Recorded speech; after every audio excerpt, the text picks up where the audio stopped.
Bonsoir à tous, c'est toujours un plaisir pour moi de vous retrouver le mercredi soir avec toute l'équipe, une équipe qui est là ce soir au rendez-vous. Alors, un philosophe allemand, journaliste mais aussi essayiste en 1956 disait dans l'un de ses ouvrages l'obsolescence de l'homme, on diffusera massivement via la télévision des divertissements abrutissants, flattant toujours l'émotionnel, l'instinctif.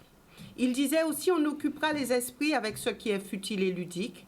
Il est bon, avec un bavardage et une musique incessante, d'empêcher l'esprit de s'interroger, penser, réfléchir. On mettra la sexualité au premier rang des intérêts humains comme anesthésiant social. Il n'y a rien de mieux. En général, on fera en sorte de bannir le sérieux de l'existence, de tourner en dérision tout ce qui a une valeur élevée, d'entretenir une constante apologie de la légèreté, de sorte que l'euphorie de la publicité, de la consommation devienne le standard du bonheur humain et le modèle de la liberté. C'était Günther Anders qui le disait. Alors c'est vrai que c'est un homme qui a écrit plusieurs ouvrages et qui nous ramène à notre société d'aujourd'hui. Alors, est-ce qu'on partage? Est-ce qu'on ne partage pas? Est-ce qu'on peut dire que nous vivons cette réalité aujourd'hui? Alors, beaucoup parlent de dérive, de génération déviante. Mais quel est le vrai problème? Un conflit de génération, une évolution sociétale subie par certains, une vision différente du monde qui nous entoure. Parlons vrai et sans tabou autour de cette thématique. Sommes-nous réellement dans une dérive des mœurs?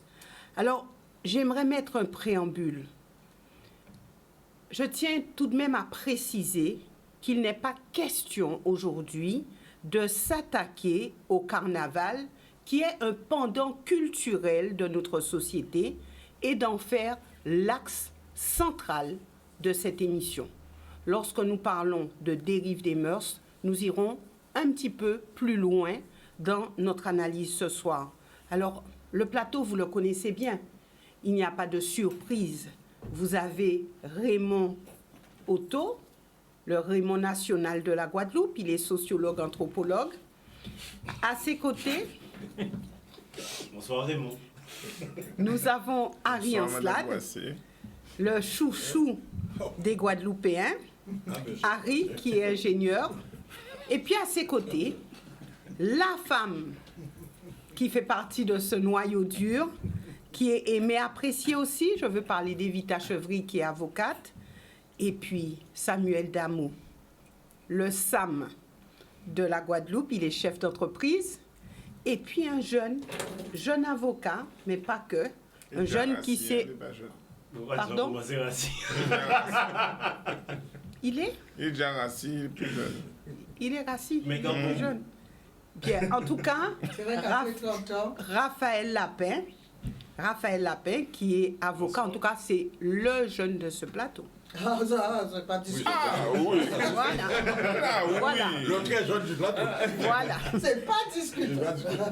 Voilà, donc merci d'être là ce soir sur une question qui n'est pas facile à aborder en toute, je dirais, simplicité et surtout sans langue de bois, mais je sais que aucun sujet ne vous fait peur, à vous qui êtes sur ce plateau. Donc, nous l'aborderons avec les Guadeloupéens qui auront la possibilité de nous appeler en deuxième partie d'émission pour nous donner leur avis sur cette thématique. Alors, tout d'abord, nous définirons ce que c'est qu'une dérive, mais aussi nous parlerons des mœurs. Comme ça, on va bien prendre la chose oui. Alors Raymond jette l'épaule. Alors, qui veut sur ce plateau rapidement définir ce que c'est qu'une dérive? C'est quand j'étais gamine, quand on voulait faire quelque chose, les gens disaient Bon, ben au hasard, le plus jeune. Eh ben on fait pareil pour Raphaël. Ça te fait moins rire là. Non, effectivement. Parce que moi, je ne serais pas parti pour dire le plus vieux. Non. Voilà, on fait la moitié de la route. Vas-y. En fait, c'est toi l'intermédiaire. oui, toujours. D'accord. Lorsqu'on parle de dérive, on parle toujours de dérive par rapport à une norme. Quelle est cette norme qui serait la référence? Puisque c'est à partir d'elle qu'on va pouvoir justement exprimer plus ou moins en disant effectivement que c'est une régression, que c'est une évolution. Alors, c'est vrai que si c'est un curseur qui se déplace dans le temps, tu l'as dit dans le liminaire de ton propos, on parle de quand, de qui, et surtout de quelle valeur qui fait encore sens dans cette société. Alors, ça c'est pour la dérive, et là tu parles de mœurs, mais les mœurs, elles sont intéressantes. Moi, je vois que je discutais, il y a pas plus tard que la semaine dernière, avec un club de seniors, et on parlait effectivement des mœurs d'avant. Pourquoi au milieu des champs de canne, puisque c'est la période, il y avait toujours un grand trou. D'accord? Et pourquoi? Ben parce qu'en fait, c'est là où on venait butiner les jeunes filles en âge de floraison. Et donc ça, c'était des mœurs de l'époque. C'était les mœurs de l'époque. Dans le Shanka. Au milieu. Donc en fait, Et ça faisait un trou. Ne pas le faire, c'est une dérive. voilà. Bon, Donc, ça commence bien. Mais non, tu m'as demandé un exemple. Mais n'importe quoi. Dans le Shanka. Moi, je crois pas ça. Mais Je pourquoi? pense à sous le sable, je pense dans les voitures, dans une banane, Non, sur surtout le pas dans les Shanka. voitures. Surtout pas dans les voitures parce que... Oui, les Il y avait une Sur les superstition. pas. Dans les voitures, il y avait une superstition. Voilà, qui autour de guillonnait- Ah oui, qui guillonnait la Tu vas voiture. m'expliquer ça. il y avait une ça. Il y a des superstition. solutions, s'il vous plaît. Pour échapper à la malédiction. Ceci dit, Evita, pour revenir sur le liminaire de Madame Boissé, on va lui donner tout son titre. Oui. En fonction de là où on est, on va avoir des mœurs qui vont parler aux gens. J'ai pris l'exemple du Shankan parce qu'on va rentrer dans la période de coupe de la canne. Oui, mais dire qu'il y avait un trou au milieu, Oh, c'est pas... Ben, Non, mais on est ça- dans la légende. C'est Non, pas c'est pas pareil. une légende. On est Alors dans là, la non, légende. non. Alors là, ce n'est pas une légende. Vous allez dans n'importe quel bassin canier, vous discutez avec n'importe quelle personne d'un certain âge, les gens vont rigoler en vous disant comment tu es au courant. Parce que n'oubliez pas que... Raymond, on allait manger les cannes. Les gens allaient manger les cannes dans les champs de cannes. des gens. Alors, Je regarde manger canne au milieu. Ah oui, Non, Raymond, Ah tu oui. confonds. Tu confonds la période de l'esclavage. Oui, le géreur ne violait fais pas les alliance femmes avec dans Harry. le champ Harry, de c'est canne. pourquoi il me dit ça. Non, plus sérieusement, ce sont des pratiques que tu retrouves. Et donc les mœurs, c'est en fonction des bassins de vie et en fonction des pays. Ce qui pour nous serait normal peut paraître effectivement complètement saugrenu pour les autres et vice-versa. Entre les générations, tu le sais, aujourd'hui, les gens sont choqués de savoir qu'il y a encore des personnes qui vont sur la plage de Petit-Bourg à 50 ans, 60 ans. Et voilà, alors qu'en final de compte, on sait que c'est un lieu qui prête à danger. À très grand danger. Très grand Mais il n'y danger. a pas de mal à se faire du bien. J'aime bien cette Je formule. pense que le cocolot a disparu de nos pratiques. Pas le cocolot. Pour des raisons de Pour des raisons de sécurité. sécurité, je pense Sincèrement, Raymond, Les lieux d'assentiment ont changé. Oui, je suis d'accord avec Hein? toi. Les lieux D'accord. d'assentiment ont changé. C'est-à-dire que si je Raphaël disais... n'a pas connu ça. Il n'était pas né encore. Non, faut pas C'est une dire ça. pratique qui a traversé les générations. Oui, mais Merci. Raphaël, pas Raphaël. Ouais, Raphaël est Il fait sérieux. semblant de ne pas avoir connu ça. Évita, à ton époque, lorsque quelqu'un te proposait d'aller au Benjamin, tu savais que ce n'était pas pour faire de la vulcanologie. Au bain jaune le soir. Ah ben dis donc, faut en Il dire quand même. fut un temps. À quel moment tu allais faire de la vulcanologie? Je sais pas. Non, Au bain jaune. je dis, lorsque quelqu'un Le te proposait soir. ça, lorsque quelqu'un te posait le grand étang, c'est pas pour faire effectivement une balade nocturne. Lorsque les gens te disaient... Ça, c'est les gens du Sud-Bast, d'ailleurs. Non, je te donne les légendes. Lorsque les gens te disent effectivement rendez-vous à Bois-Jolant, tu savais, c'est ça qu'il y avait de bien avec les lieux d'assentiment, c'est que une fois énoncé, tu Ils savais. étaient déterminés. Voilà. Précis. Il ne pouvait Ils pas avaient y avoir fonction. de plainte. Souviens-toi, le Riverside. C'est intéressant, c'est Les intéressant. jeunes, Il n'y a pas de plainte possible. les jeunes générations ne connaissent pas le Riverside avant que la boîte n'arrive. Mais lorsque les gens te proposaient d'aller au Riverside, à l'embouchure, tu savais effectivement qu'est-ce qui on n'était pas là pour faire de la littérature. Et d'ailleurs, les voyeurs étaient au courant parce qu'ils étaient présents. Mais oui, Dans la boîte de nuit Riverside? non, à l'embouchure. Non, c'est vrai, c'est l'histoire de la Guadeloupe, c'est celle-là. Oui, À toi, donc, Olivier. Moi, ce que je trouve intéressant, c'est que, en fait, à travers ce que dit Raymond, le décor est planté. Je suis désolé, hein, parce que je dis moitié-moitié. j'aime bien anticiper les réponses aux questions, mais finalement, quand on voit que, effectivement, quand les gens n'ont pas rendez-vous qui côté, avant même, il dit ça a été fait, finalement, on déjà comprendre qu'il a été passé. Donc, c'est que c'était accepté et donc c'était une norme. C'était dans les pratiques, c'était dans les mœurs. Et lorsqu'on parle d'ores et déjà de dérive des mœurs, il est permis de s'interroger sur est-ce que, alors même qu'il y avait déjà un certain nombre de pratiques qui étaient en réalité pas contraires aux bonnes mœurs, mais qui questionnaient à certains moments la morale, parce que les couples qui se donnaient rendez-vous à ces endroits-là, a priori, n'avaient pas d'autre lieu pour pouvoir faire ce qu'ils avaient à faire que ces endroits-là. Alors justement, toute la thématique, sommes-nous réellement dans la dérive des mœurs? Donc, Raymond a planté le décor. Mais je sais pas Mais tu ne voulais pas parler tout à l'heure? Oui, mais on a pris un accord. Et je trouve que c'est intéressant. Parce que qu'est-ce que c'est finalement que les mœurs? Les mœurs, c'est l'habitude, ce sont des habitudes, ce sont des codes que nous avons entre Qui nous. ont traversé ne serait-ce que 2 générations. Exactement. C'est important de préciser ça. S'il n'y a pas traversé de 2 générations, c'est pas mais c'est l'habitude. Parce que souvent les gens rajoutent dans mais c'est l'habitude. Oui, mais c'est mais sans nous. Alors que c'est une génération. Ah, c'est une mode. C'est une mode. C'est la différence C'est une avec la mode. mode. Quand Ouais, on parle c'est ça. d'une génération, on parle de... À l'ancien temps, 25 ans. Une génération, c'est 25 ans. Oui, l'écart entre. C'est 20 ans. Oui. 22 Mais- ans. Maintenant, Pas de précis, on dit 22 ans. maintenant c'est 5 ans. Voilà. C'est l'intergénération. Oui, ça va tellement vite. Et pour finir le propos, lorsqu'on te parle à Trois-Rivières du bassin de l'amour, tu sais ce que c'est. Tu as bassin coton à Rivière-des-Pères, donc les gens connaissent. Donc, c'est vrai que ça peut surprendre les nouvelles générations parce qu'ils se disent ah bon, les gens avant faisaient ça, mais en fait non, tu faisais avec ce que tu avais apporté de trucs. Et les gens le savent, les jeunes le savent. Si, lorsque tu parles au gosier de la mare, Au diable? Non, Margaillard d'abord. Je suis trop gentil. Margaillard d'abord. Nombre de personnes ont démarré leur vie relationnelle à Margaillard. Donc en fait, les gens faisaient, et tu as raison, avec les outils qui étaient apportés de là. Évidemment. Ouais, mais là, on n'est pas. Je pense dans un cadre comme ça, on n'est pas dans un cadre de mœurs particulières ou de dérive de mœurs. L'humanité a toujours fonctionné. Si on est là, c'est parce que l'humanité a toujours fonctionné. Oui. Et je ne crois pas que la chambre à coucher a toujours été le seul lieu qui inspire. Bon, les gens se sont toujours inspirés tout le temps. De tout, je pense que Allez, tout le temps. manger Et d'ailleurs, la quand tu lis tous les écrivains, Manger la paix. enfin, quand tu lis le 18e siècle, le 17e siècle, tu as toujours eu des choses pas possibles. Donc, mais je pense que c'est pas là le. Enfin. Je pense que là, il n'y a pas un problème particulier. Chaque génération, en fonction des moyens, c'est vrai qu'on parle c'est vrai qu'à une époque, moi je sais que notre génération, c'était beaucoup les plages. Oui. Bon, c'était beaucoup les plages. Mais c'était parce que ça s'offrait à ces conditions-là. Mais on était aussi en sécurité parce que personne t'attaquait sous les plages. Aujourd'hui, c'est une situation extrêmement dangereuse. On fera pas ça.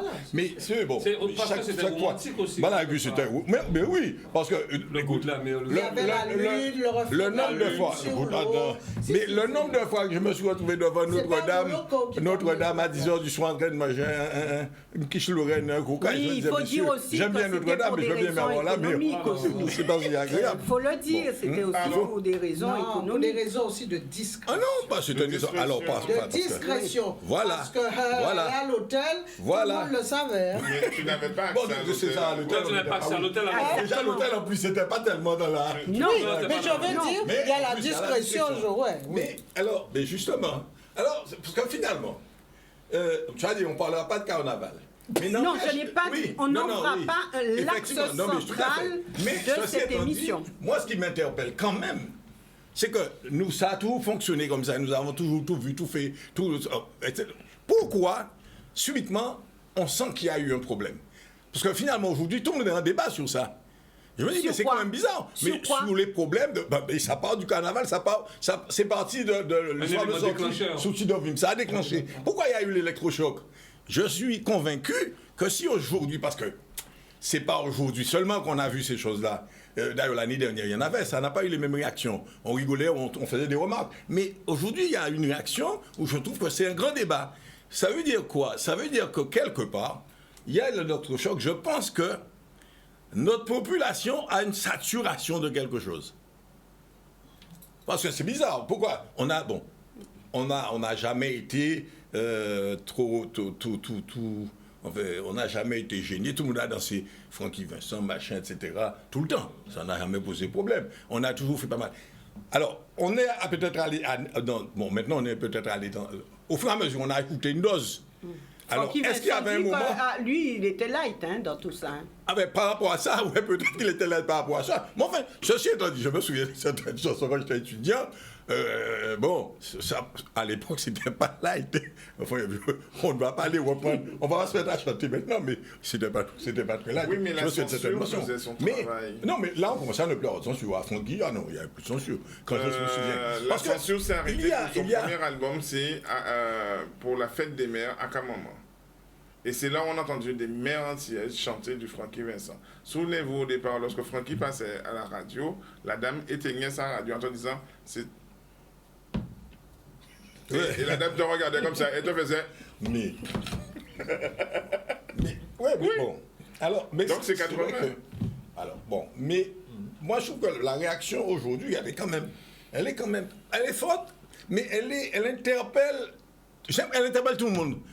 Alors, chacun avec son avis, mais elle interpelle tout le monde. Et je dis que, alors, justement, du coup, ça lance un débat sur le carnaval qui pourtant n'avait jamais été un problème de débat. Non. C'est ça qui est un débat, c'est pas le carnaval. Mais ça lance un débat, parce que c'est ceci. J'entends maintenant de tout, mais j'ai entendu quelqu'un de très sérieux me sortir mieux dans le débat du carnaval, qui m'a dit, mais il faut qu'on s'adapte à la réalité. Donc, on dit par exemple, les enfants se couchent tard et ça les fatigue. Eh bien, on doit faire l'école le lundi, l'après-midi. Et c'était sérieux. La personne qui parlait de ça était sérieux. C'est quelqu'un qui a toujours participé dans les trucs de parents d'élèves, etc. Mais il était sérieux au début, je croyais qu'il blaguait. Non, mais il était sérieux. Parce que lui, il dit, c'est notre culture pour le carnaval, nous qu'on fait masse, nous, eh bien, il faut qu'on adapte notre programme à ça. Peut-être qu'il faudrait que les gens nuancent. C'est pas notre culture. Les gens décidaient que ça devait être notre culture. Voilà. Alors, enfin, bon, là encore, c'est notre débat aussi. Bon. Que les choses soient dites. Mais oui, mais par contre, ceci étant dit, moi, je me pose vraiment... Parce que finalement, on parle du carnaval, de ceci, cela. Mais moi, je suis convaincu que la vie de tous les jours, la télévision, on n'a aucune influence dessus. L'Internet, on n'a aucune influence. On n'a aucune influence sur Internet, mais on n'a pas aucune influence sur la télévision. La télévision chez vous, à toute heure, tout moment, vous l'allumez, il y a tes enfants, il y a tout le monde. Vous n'avez aucune influence sur la télévision, parce qu'aujourd'hui, à 13h, vous savez, je me rappelle une chose, dans un train, dans un RER à Paris, il y avait un couple de jeunes Français assis en face d'un gars. C'était un Africain. Et ils sont en train de faire des bécos, pourquoi s'ils en face? Un moment, vous allez dire, vous n'avez pas de maison. Mais oui, mais pourquoi vous avez ça? Le type en face. Il était fatigué. Il dit, vous n'avez pas de maison. Mais le gars est assis dans un... Au nom du plus gêné de se déplacer. Oui, mais attends. Le gars est... Alors, dans ce cas-là, on pose beaucoup de problèmes dans les transports publics. Le gars est dans un transport public. Alors, ça, c'est une vraie question. Est-ce que... D'ailleurs, c'est aujourd'hui... Mais quand je regarde, en Guadeloupe, par exemple, mais depuis que je suis en Guadeloupe, je vois jamais des gens dans la rue, quand on dit s'embrasser, pas se dire bonjour, mais j'ai jamais vu ça dans la rue ici. C'est pas dans nos habitudes, ça. Parce que moi, je vois pas ça dans les rues en Guadeloupe, je ne vois jamais ça. Faut que tu ailles dans les arrêts de bus. Non, il a raison. On ne s'expose pas, mais les jeunes sont encore présents dans les détours de J'ai pas dit qu'on ne se fait pas... Ah oui, mais attends, on va cacher. C'est justement ça. Oui. Donc, mais heureusement, sinon nous ne serions pas là. Si vous pouvez pas... Mais, ce que je dis, on ne voit pas ce genre de situation. Je te dis une chose. Le gars, quand ça s'est passé dans le RER, et le gars a dit, est-ce que vous n'avez pas de maison? Mais moi, mais quand ils vont arriver chez eux, ils vont se mettre devant la télé, ils ne peuvent rien. C'est une démarche de provocation. Ils vont faire ça là, et là, ils vont tracaser, ils vont s'asseoir devant la télé là, ils vont toucher encore. Conclusion, tu arrives au résultat de ce qu'on a entendu depuis quelque temps là. Depuis 3 jours, on entend que les gens ne font plus l'amour. c'est extraordinaire. Au moment où tout est exposé, ou à la télévision, il n'y a que ça, tout le temps, c'est du sexe. Souvent du sexe, et violence ou sexe. Parce que là aussi, on y va fort, en violence. Enfin, les gens ne font plus l'amour avec leur partenaire. Bon, alors là, Parce que si tu discutes avec... que les choses soient là, on est dites... local. Alors attends, là tu réponds localement, parce que là, les statistiques pour l'instant, c'était des statistiques Tout nationales. dépend quelle question tu as Est-ce que vous posée. voulez que je vous raconte Oui. une seconde, Harry, et tu reprendras? Oui, non. Parce que c'est ça que tu viens de me dire qui me fait penser à une blague. Il y a un sondage. Oui. On fait en France un sondage sur le comportement des hommes après l'amour. Et le sondage doit sortir. Il doit sortir le samedi. Le vendredi, subitement, ils se disent mais on a oublié la Guadeloupe. Il faut vite faire des résultats. On ne peut pas sortir le sondage sans la Guadeloupe. Et ils envoient, alors tout de suite, ils appellent des journalistes et autres. Ils font leur sondage. Et le sondage arrive le vendredi à minuit. Ouf, enfin, donc on pourra sortir nos résultats le samedi. Et ils prennent les résultats et ils disent, oh, je crois qu'il y a un problème là. Alors, il dit, mais pourquoi on interroge. Je vous dis, dit le chef de l'Institut de sondage, il dit, je crois qu'il y a un problème pour la Guadeloupe. Il dit, enfin, mais regardez, 90% des hommes disent, après l'amour, on rentre chez notre femme. Mais oui. Non, que les choses soient dites. Que les choses... Voilà, c'était juste une petite parenthèse. Ce n'est pas une boutade. En fonction de ce que tu venais de dire. Non, mais je vais plus. Je finis mon propos. Et si tu analyses les accidents de la voie publique, tu verras effectivement que ce sont des hommes d'un certain âge qui, effectivement, entre une certaine heure, font des accidents. Les gens refusent de faire Ce sont l'accident. les chiffres de la préfecture. Bah non, ce sont les... Oui, non, franchement, mais bon, c'est les chiffres de la c'est les chiffres de quoi, c'est Laissez-moi finir. Les gens refusent de faire l'analyse. Ça fait des années que je dis la même chose parce qu'on aurait des belles.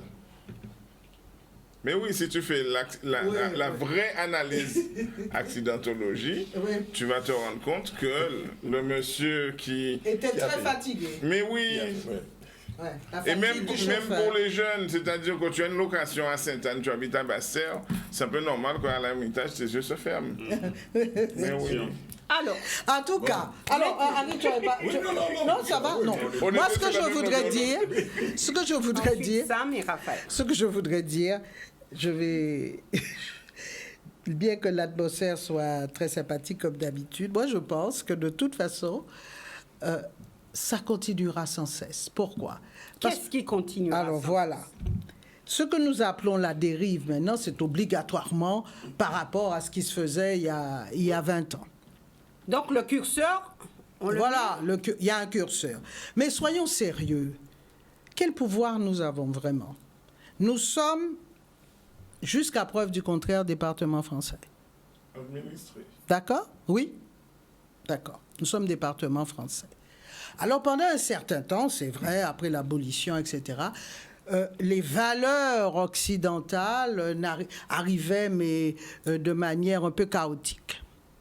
Mais à un moment donné, il y a eu l'afflux. Un afflux important des valeurs occidentales à un moment donné. Et la société guadeloupéenne était trop fragile. Et c'est ça le problème. Elle n'a pas su faire l'amortisseur.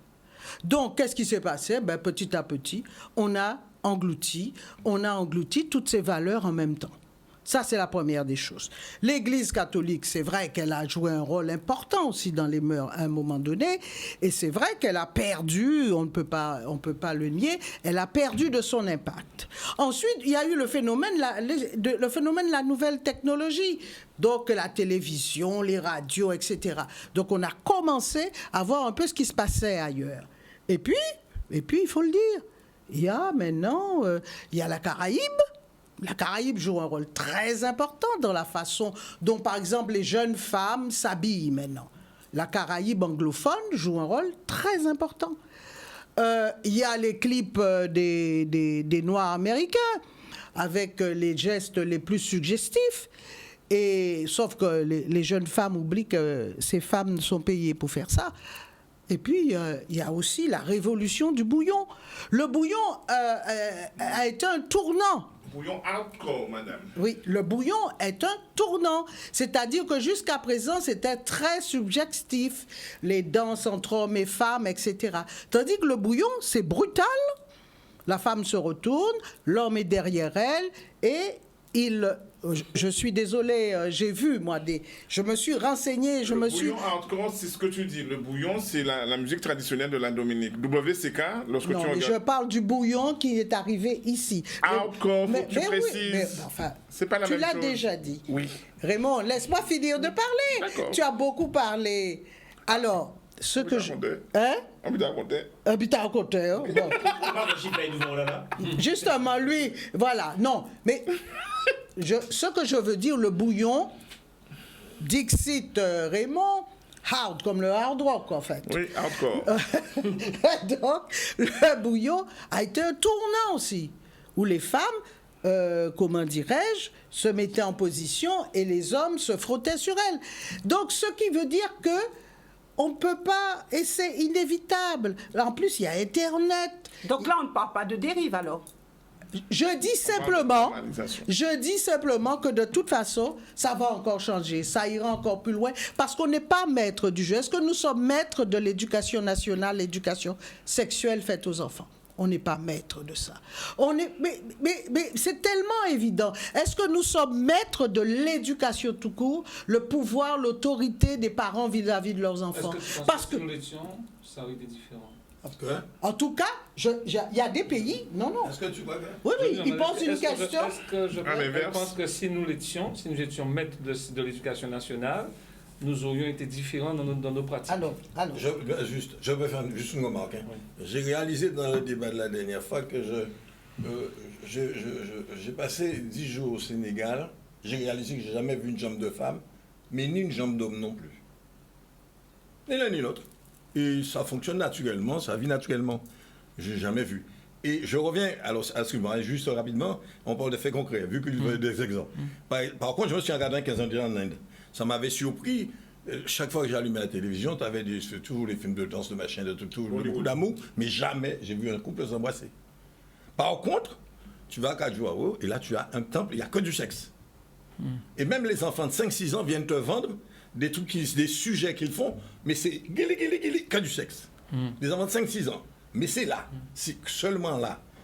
Tu vois, partout ailleurs, tu es dans un système structuré, il n'y a pas tu n'es jamais à laisser truc. Donc, c'est pour dire que finalement, la question que tu as posée, non, c'est une question de société. Absolument. Et Absolument. effectivement, nous, on est Et dans voilà, enfin, toute ce de la que je veux société dire par là, nous ne sommes pas maîtres du jeu. Donc, C'est vrai. tout ce qu'on peut faire, c'est ingurgiter, faire un peu de résistance, mais, comment dirais-je, il faut réaliser, il faut se dire bien qu'on ne peut pas être en même temps, on ne peut pas tout avoir, on ne peut pas être en même temps département français, vouloir absolument être français jusqu'au bout des ongles et rejeter leur façon de vivre. Parce que c'est ça notre problème. Et c'est ça... C'est trop facile. Bonjour, monsieur. Bonsoir. Merci, la pizza. Nous sommes en direct dans l'émission. Voilà. Ça fait partie de nos mœurs. Ben voilà, de nos mœurs. Voilà. On voit un ami, on Nulle est part content ailleurs, de nulle le part voir. Voilà. Non, c'est ça le... Alors voilà, Voilà. un plateau complet avec un psychologue. Ah, Hérol super. Mercier qui Donc, est avec nous. Donc nous avons un sociologue et un psychologue. Voilà, donc c'est ça que je veux dire. Je veux dire, il ne faut pas se faire d'illusions. Nous ne sommes pas en situation. On aurait pu l'être. Parce qu'il y a des pays, effectivement, tu viens de parler, il y a certains pays où c'est beaucoup plus... Il y a même, j'ai vu puisque j'ai beaucoup fait les petites Antilles, il y a des pays, les petites Antilles, où j'ai vu à la sortie des écoles, les enfants en veste, Oui, toujours. veste, même collant. Il y en a beaucoup. Même collant, jupe arrivant genoux. Donc je veux dire par là, nous ne sommes maîtres. Nous ne sommes pas maîtres. Donc tout ce qu'on peut faire, c'est faire de la résistance. Mais de toute façon, comment dirais-je, et puis... Incontestablement, il faut dire aussi, parce que je dis toujours, quand on critique l'État, il faut toujours se dire, est-ce que nous pourrions faire mieux? Je suis désolé, hein? Les élus, les maires notamment, n'interviennent pas du tout dans le domaine pédagogique, ce qui est mon cheval de bataille depuis au moins 30 ans, et c'est vrai que les élus n'interviennent pas, donc ils laissent faire. Merci. Voilà. Non, c'est pas voilà, tu n'as pas fini. Oui, Tu as Raymond. oublié un indicateur, le féminisme, tu n'en as pas parlé. Quel est l'impact du féminisme sur notre société? Attends, où est le rapport avec les mœurs? Tu as rappelé tout ce qui est arrivé, qui nous a Mais du coup, percuté. je voudrais. Ah, alors, attends, sur ces ah, questions-là. tu voudrais dire que c'est une valeur occidentale? Non, tu parles. Ah, c'est intéressant ça, parce que justement, périlleux. nous prétendons développer un féminisme qui ne serait pas le féminisme occidental. Et ce serait quoi? Ça serait l'objet.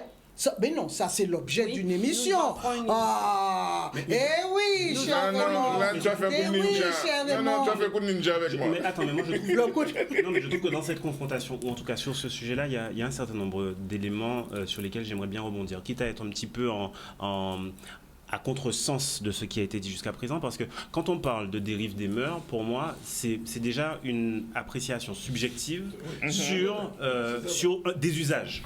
Et donc quand on parle de dérive d'usage, c'est finalement, pour moi, la révélation de quelque chose qui est un conflit entre nos valeurs, les valeurs de la société à l'instant où on la photographie et les usages de cette société-là au même instant où on la photographie.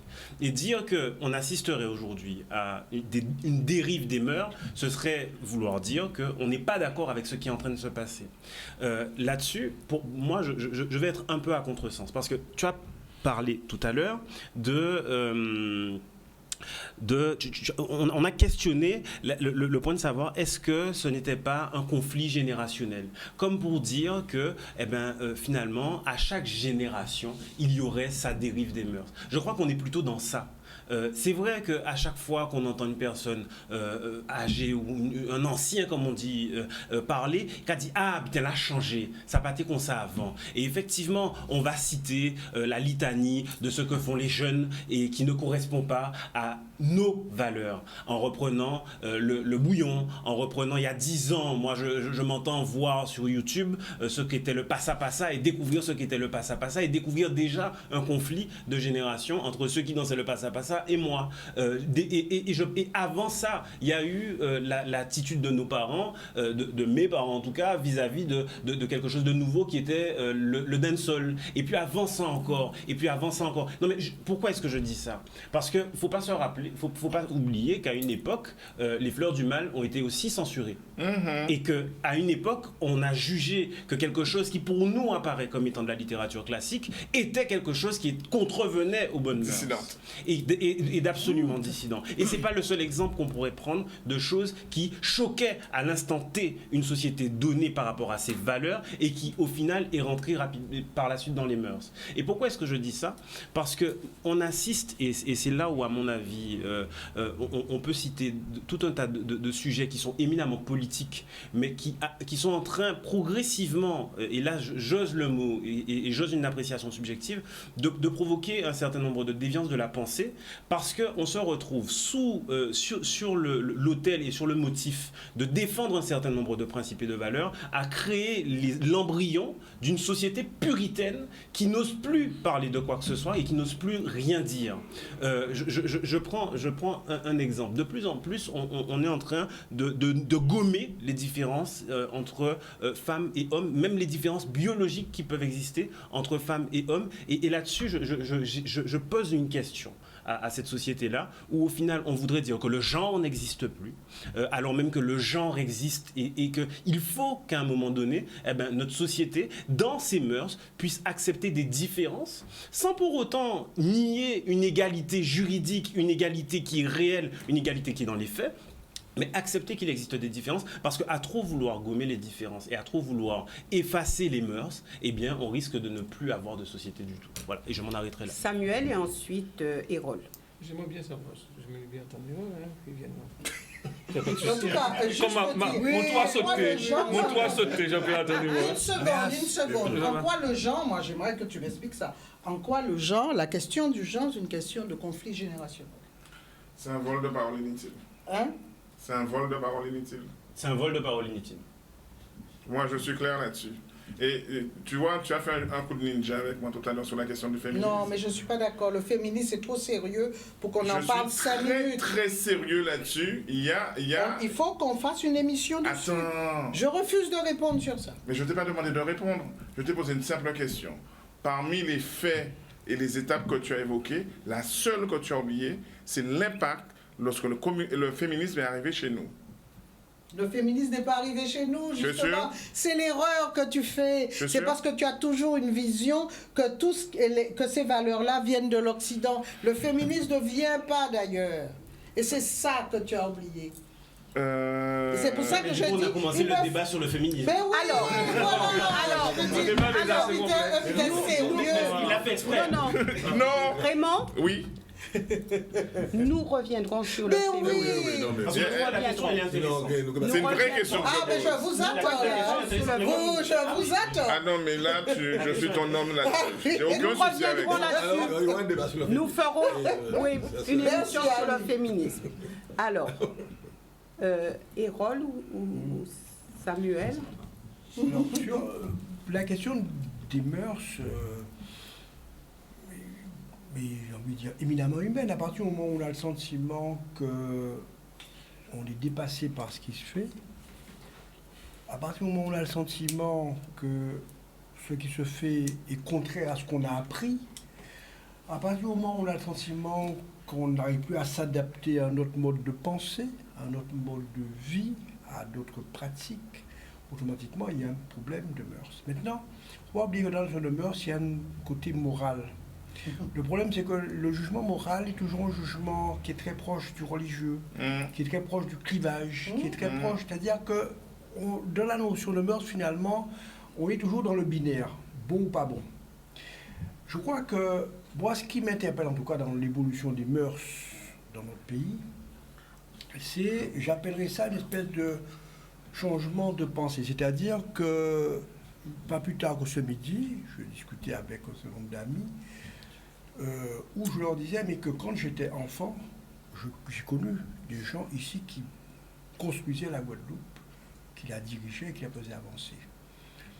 Aujourd'hui, on a le sentiment que ces gens-là sont un peu absents et qu'ils n'ont pas légué quelque chose. Et s'il y a une difficulté, me semble-t-il, dans la question des mœurs, c'est l'absence de continuité dans la manière de concevoir le monde et son rapport au monde et percevoir la question de l'autorité et, on va dire, les rapports de domination. Pour parler simplement, initialement, l'idée c'est que dès qu'on était guadeloupéen, on pouvait être chef d'entreprise. Aujourd'hui, on a mis une coloration au chef d'entreprise. Ça veut dire qu'il y a une situation qui est difficile au sens où, me semble-t-il, il y a une forme de dérive. C'est-à-dire qu'on part du principe que... et c'est ça qui me pose le problème dans cette espèce de pensée un peu réductrice, c'est que si vous pensez que être chef d'entreprise, c'est lié à une phénotypie, Excuse-moi. à une phénotypie, Ah, d'accord. automatiquement, vous êtes dans l'idée que finalement, il y aurait des bons et des mauvais. Je pense que le manque d'entrepreneuriat, le manque d'investissement, le manque de créativité, le manque d'engagement fait qu'aujourd'hui, on a un problème de mœurs. On se pose la question d'avoir, est-ce que finalement, être chef d'entreprise, c'est possible ou pas? Vous voyez ce que je veux dire? Et autrement dit, le problème, moi, c'est des mœurs, deux problèmes. Le premier problème, le problème de la moralité, qui est très lié à la religion, qui est très lié à l'éducation, et qui crée donc finalement la notion de l'inclusion, de l'exclusion. Et le deuxième, c'est la question de la direction. C'est-à-dire que quand vous ne dirigez plus, vous êtes out. Et c'est vrai qu'aujourd'hui, dans ce pays, comme dans n'importe quel pays du monde, tous ceux qui ne dirigent pas sont dans une espèce de dérive. Pourquoi? On peut dire pourquoi. Parce qu'on part du principe que si vous n'êtes plus parmi ceux qui dirigent, vous êtes out. Donc, autrement dit, vous n'êtes plus dans le bon wagon. Vous n'êtes plus, d'accord? Vous êtes exclu? Vous êtes exclu. C'est ça qui pose problème. C'est-à-dire que vous vous êtes finalement exclu chez vous-même. Et ça me pose un réel problème. Je pense, je développe mon idée. Je pense aux travaux de Jean-Pierre Sainton. Jean-Pierre Sainton a développé l'idée que dans notre pays, la politique ou les politiques ont été des Guadeloupéens, notamment un certain nombre d'afro-descendants, et ont permis une trajectoire assez importante. On a des gens comme Légitimus, d'autres gens aussi qui ont été présents dans le terrain politique. Et bien, ces gens-là ont été présents, sauf que j'ai le sentiment qu'ensuite, il n'y a pas eu une forme de succession, une forme de transmission. Et je pense que ceux qui posent problème sur la question des mœurs, il y a une dérive des mœurs, parce qu'il y a une dérive dans la transmission, parce qu'il y a une absence de transmission. C'est ça que je veux dire par là. C'est-à-dire qu'on a le sentiment que la continuité s'est arrêtée. Et c'est ça qui pose, à mon sens, problème. Donc voilà, donc pour ça, donc, un jugement par rapport à la notion de la moralité, qui, à mon avis, est un enfermement, mais un jugement aussi par rapport à la notion de la transmission et de la succession. Samuel. C'est un sujet, c'est une sorte de... C'est cornélien, puisque parler des mœurs, déjà, c'est pas quelque chose de figé. Hein. Les mœurs, ce sont des choses qui évoluent. Il n'y a pas d'universalité des mœurs, d'ailleurs. Il a dit, pour peu qu'on soit dans un pays plus ou moins religieux, les choses peuvent... les mœurs de l'époque de l'Antiquité ne sont pas les mêmes qu'aujourd'hui. À Mayotte, par exemple, chez nous, moi je parlerais plus de bienséance. Pour moi, la bienséance, on peut plus cadrer la bienséance que les mœurs, parce que, voilà. À Mayotte, ce qui semble être interdit, la polygamie, il n'y a pas de problème de mœurs sur cette partie-là à Mayotte, puisque c'est accepté comme étant faisant partie des mœurs. Donc, de la culture. De la culture, absolument. Il y a parce pas que les mœurs... à Mayotte que c'est accepté. Voilà. Non, c'est sûr. Non, Alors, je me suis quand même... Voilà. J'ai fait une petite recherche quand même sur... J'ai consulté le dictionnaire, notre dictionnaire. Et on ne peut pas parler de mœurs si on ne parle pas des dérives. On a parlé de dérives des mœurs. Donc, sur quoi on se base pour dire qu'il y a des dérives? Parce que s'il y a mœurs, forcément, c'est qu'il y a des dérives. C'est peut-être... est-ce que c'est la seule monnaie? Est-ce que c'est une sorte de démarche apolitique? Enfin, de quoi parle-t-on? Donc, j'ai fait un petit exercice et je vais prendre quelques exemples. Ce n'est pas moi qui l'écris, qu'on se le dise. Exemple d'actes et comportements immoraux. Voilà. Parce que forcément, s'il y a dérives, ce sont des actes et des comportements immoraux qui définissent les dérives. On est d'accord avec ça? Oui. Bon. Alors, quels sont les points dans le dictionnaire? Et l'éthique. Le sexe avant le mariage ou la fornication. Ah, c'est religieux, putain. Non. Non, c'est pas religieux, les amis. Je vous invite à regarder le Larousse. Donc c'était vrai l'histoire de la prière. Non, mais écoutez. Contrôle tes émotions. Vas-y. Non. Ça, je vous invite si elle peut aller sur Internet et regarder sur les actes immoraux. Oui. Ah oui? Mais oui. Donc ça dépasse Dans le dictionnaire actuellement. Non, mais par contre, j'invite Évlis à le faire. J'invite Évlis à le faire. Écoutez ça, hein, vous allez être surpris. Parce que cela voudrait dire que de toutes les manières, l'émission est terminée là après ça, puisqu'il n'y a pas d'actes immoraux. Parce que ça va vous faire rire, les actes immoraux, je vais vous les citer. Oui. Le sexe avant le mariage, la fornication, de quoi parle-t-on? La pratique de l'homosexualité. Non, mais c'est très très vieux ton truc là. Non, je te pose la question. Je ne sais pas, c'est vieux, je l'ai lu aujourd'hui. Oh bon? Donc je ne sais pas, c'est vieux. Non, c'est les vrai. actes immoraux. C'est les actes immoraux. Donc si vous pouvez chercher, liste des actes immoraux. Pas le rapport juridique. C'est pas, voilà. Ça n'a rien à voir avec le juridique. Ah non. Le pape a dit qu'on pouvait bénir les gens. Non, ça c'est le pape, mais ça c'est le pape récent là. Ah ben oui, Ah ben voilà. c'est bien ça. Le tout récent. Voilà. Donc on te demande. Mais continue. Voilà, je continue. Continue ta liste. C'est quand même riche, c'est quand même riche d'enseignement. Oui, continue. La pratique de l'homosexualité. Oui. Ça date de 2019, 14 avril. S'engager dans des activités sexuelles extramaritales ou l'adultère. Les actes immoraux dans la société. Raphaël, Bon, là, Les amis, laissez-moi. Mais laisse-le non, mais finir. Raphaël dit que c'est 2019. Ton histoire là, je suis désolé, j'ai regardé rapidement. Tu as tapé liste des actes immoraux. C'est Daily Kwabena. Et ce qui apparaît effectivement, c'est ta liste. 14 avril 2019. Il demandait de quelle date, mais je ne sais pas de quel pays. Ah bon. Non mais. Attends, mais Au Ghana. Hein? Ok. Manifestement, c'est un truc du Ghana. Ah d'accord. ok, Non, ok. c'est pas alors, c'est pas. Ah oui. Si, Daily quoi. C'est pas leur comportement, c'est pas les comportements immoraux, hein, je sais pas. Tiens. Voilà. Mais de toute manière, effectivement, il y a une liste d'actes immoraux. Oui, mais c'est le. Oui, ils ont une Laissez le monsieur finir son Pardon. propos. D'accord. Sans- Qu'est-ce qu'on peut voir? Voilà, tout ce. En fait, c'est quoi? Aujourd'hui, tout ce qu'on pourrait définir comme actes immoraux, ce sont des choses qui sont entrées dans nos pratiques quotidiennes. Donc, est-ce qu'on peut parler demain, parce que lorsqu'on va parler demain de bonnes mœurs, ça va faire rire les jeunes.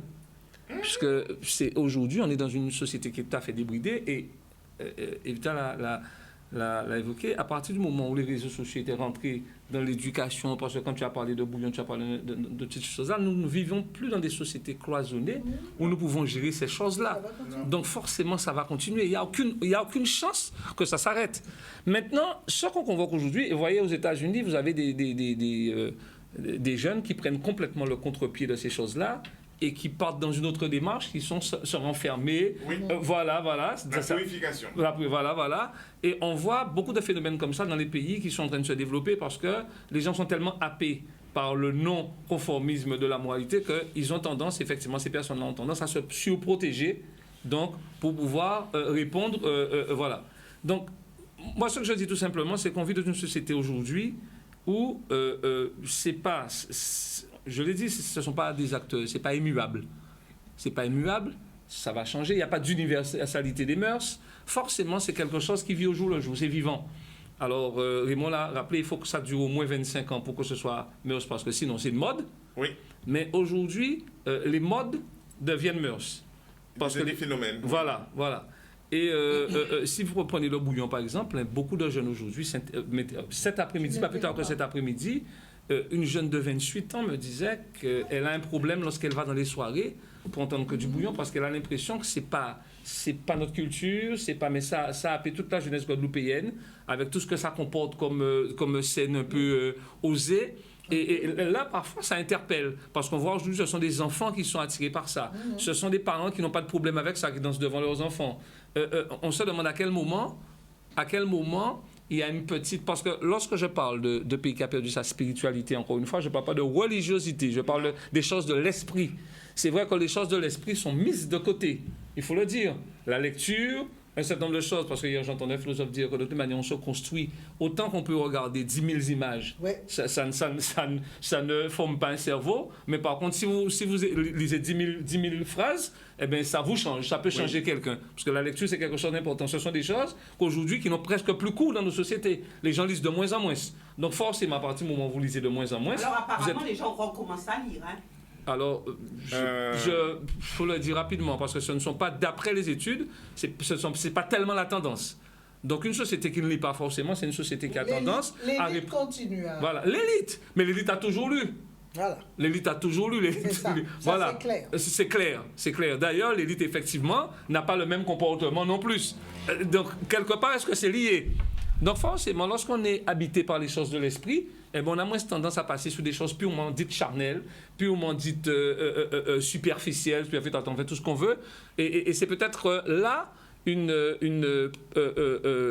envie de dire une piste, parce que lorsqu'on parle de bienséance, c'est l'une des règles au théâtre où les acteurs se sont empêchés de faire certaines scènes au théâtre, violentes, de sexe et tout ça, pour ne pas gêner les personnes parce que le théâtre avait bien ingurgité ça. Concrètement, oui. Sur quoi peut-on s'appuyer pour affirmer que nous sommes dans une dérive des mœurs? Des exemples concrets, puisque vous êtes unanime à dire en fait, moi, je suis pas dans l'unanimité à dire qu'il y a une dérive des mœurs. Mais on n'a pas dit ça. Donc sur quoi, pour ceux qui sont d'accord peut-être juste avant... Sur quoi peut-on s'appuyer pour que ceux qui nous écoutent puissent bien comprendre ce dont nous parlons? Alors, je voudrais juste réagir rapidement à ce que disait Samuel, parce que en l'écoutant parler, il y a quelque chose qui m'est venu.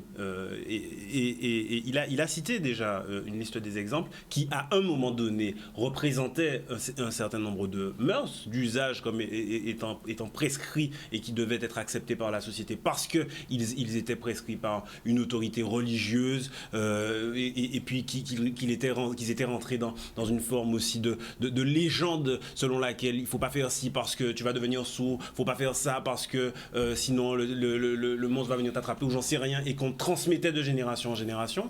Et au final, ce que je trouve intéressant, c'est que la question qui est au centre, les mœurs étant quelque chose de collectif, est-ce que finalement les mœurs ne se sont pas retrouvées, et c'est ce qu'on voudrait qualifier comme étant la dérive des mœurs, confrontées à un phénomène qui est lié à l'occidentalisation de nos sociétés, qui est l'individualisation. L'atomisation. Voilà, exactement. C'est-à-dire que finalement, et dans la version soft, qui serait le libre arbitre. C'est-à-dire que, bon, ok, la Bible a ses 10 commandements. Les 10 commandements disent tu ne vas pas faire, tu ne vas pas faire, tu ne vas pas faire, tu ne vas pas faire, tu ne vas pas faire. Et moi, individu atomique, qui suis doué de mon intelligence et qui est mon libre arbitre, eh ben, dans cette liste de choses à ne pas faire, ou péqué madame ma voisine là, bon ok, mais madame ma voisine là peut-être qu'elle plaît moins, donc et finalement c'est ça c'est accepté, et quand on parlait... C'est ça que j'ai parlé de bienséance, oui. Je crois plus dans la bienséance que dans le... Et donc finalement, la question des bonnes mœurs se retrouve confrontée progressivement à cette appréciation qui est le libre arbitre ou qui est l'individualisation. Et on se retrouve aujourd'hui à avoir même un glissement de mon point de vue de cette question de l'individualité, parce que ce qu'a dit Harry tout à l'heure est vrai. Sur la sexualité, on se retrouve à avoir une sexualité oubliée du fait que il y a une nouvelle pratique, de nouvelles mœurs liées à la consommation de séries à la chaîne Netflix et compagnie. Et ce que je trouve absolument intéressant, mais ça c'est pour la boutade, c'est que je souhaite bonne chance à tous ceux qui veulent réarmer un pays sur le plan démographique dans ces conditions-là. Toi, tu parles de la symphonie de la rondelle. Ah, tu es un petit malin, toi. Harry voulait s'exprimer. Ça me fait penser. Vous vous rappelez qu'un film de Bunel, La Grande Bouffe? Oui, absolument. oui. Absolument. La grande bouffe. C'est vieux ça, hein? C'est dans les années 75, ou un truc comme ça. Bunel a eu la... Parce que finalement, il a voulu... Non. Ah, non, hein? Non, Pas avec ce film. le truc spécial.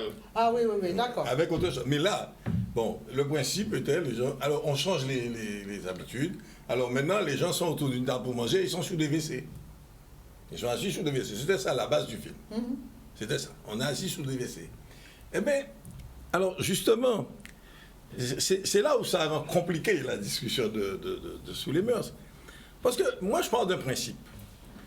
La première chose qui, pour moi, me choque, c'est quand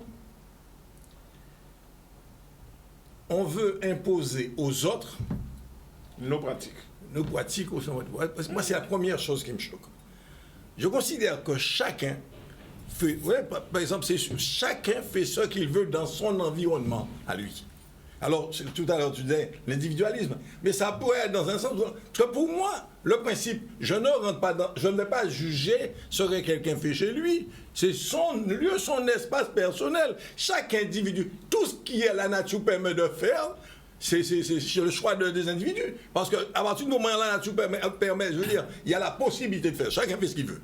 Pour moi, là-dessus, chacun fait ce qu'il veut. Mais par contre, pour moi, je considère qu'une fois qu'on a franchi sa porte, eh bien là, on doit tenir compte, il y a les autres. Et c'est là où il y a le débat. Parce que finalement, je vais encore prendre un truc qui m'avait choqué. Pendant la Coupe du Monde, on est au Qatar, j'entends tout le temps parler de d'autres problèmes à Paris, les étrangers, les machins qui portent ceci, les femmes qui doivent à l'école avec qui. On est au Qatar. Tout le monde savait, il y a là un problème, parce que au Qatar, il y a un certain nombre de règles, on ne se déshabille pas. Je dis, il n'y a pas qu'au Qatar, moi, je dis, j'étais aller au Sénégal, ou pas mal de pays en Afrique, c'est comme ça. Suis il y a des filles qui arrivent à la Coupe du Monde. Il y a une fille qui arrive à la Coupe du Monde, volontairement, elle arrive complètement déshabillée. Moi, je suis chez moi.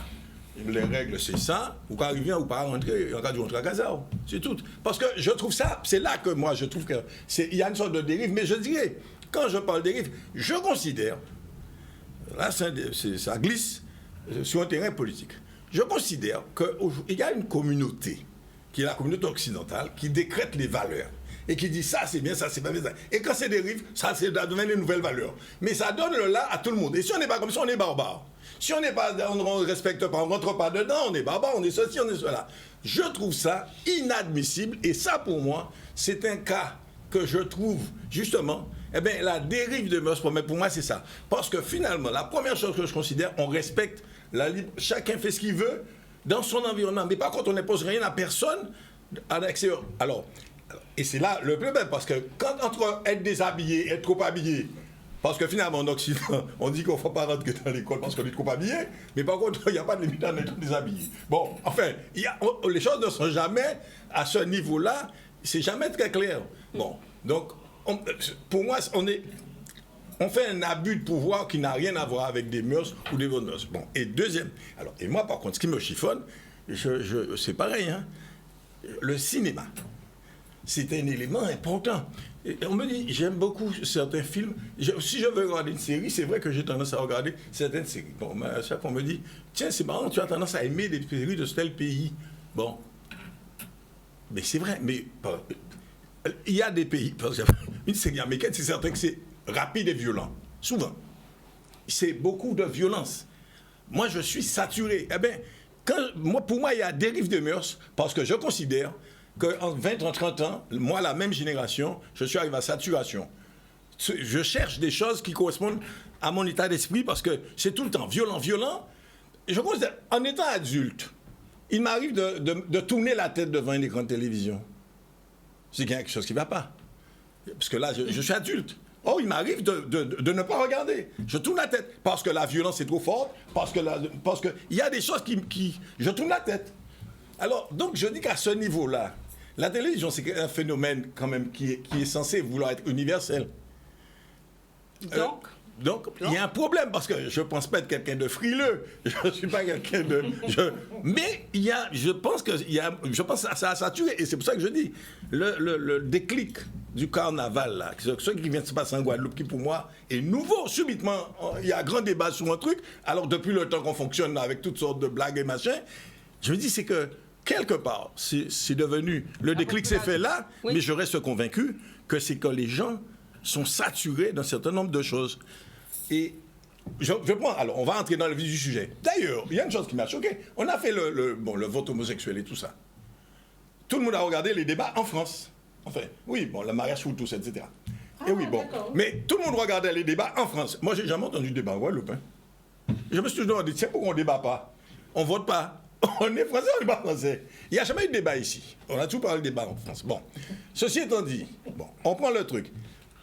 Ce problème. On a quand même brûlé un restaurant au Lamentin. On a quoi? On a quand même brûlé un restaurant au Lamentin. Mais oui, la plupart des conférences n'ont pas eu lieu parce qu'effectivement, il y avait une telle colère. À cause du mariage pour tous? Non, les débats, ce que dit Harry. Oui? Et ce qui fait qu'après, il y a eu, j'ai participé à 2-3 débats. Je crois que toi aussi, tu étais dans les débats en même temps que moi, à la radio, mais c'est tout. Physiquement, tu ne pouvais pas faire le débat. Qui était dans les débats? Erol? Oui. Attends, physiquement, on ne pouvait pas faire le débat? Non. Tu étais dans les débats? J'ai pas entendu. Non, dans les débats radiophoniques. Pas D apostrophe. Non, mais est-ce que... Non, pour répondre, mais sur cette question-là, oui. Parce que, effectivement, moi, ce qui m'a sidéré dans la question du débat pour la question de l'homosexualité, du mariage pour tous, ça a été, mais à commencer par mes confrères, un discours mais totalement ringard. C'est-à-dire qu'ils expliquent qu'un père, c'est un homme, une mère, c'est une femme, et que s'il y a... Oui. C'est passé, ça, depuis en expliquant que l'important, c'est pas la qualité de la relation avec l'enfant, c'était qu'on soit homme physiquement et femme physiquement, et c'est ça, c'est l'équilibre qui résumé à ça.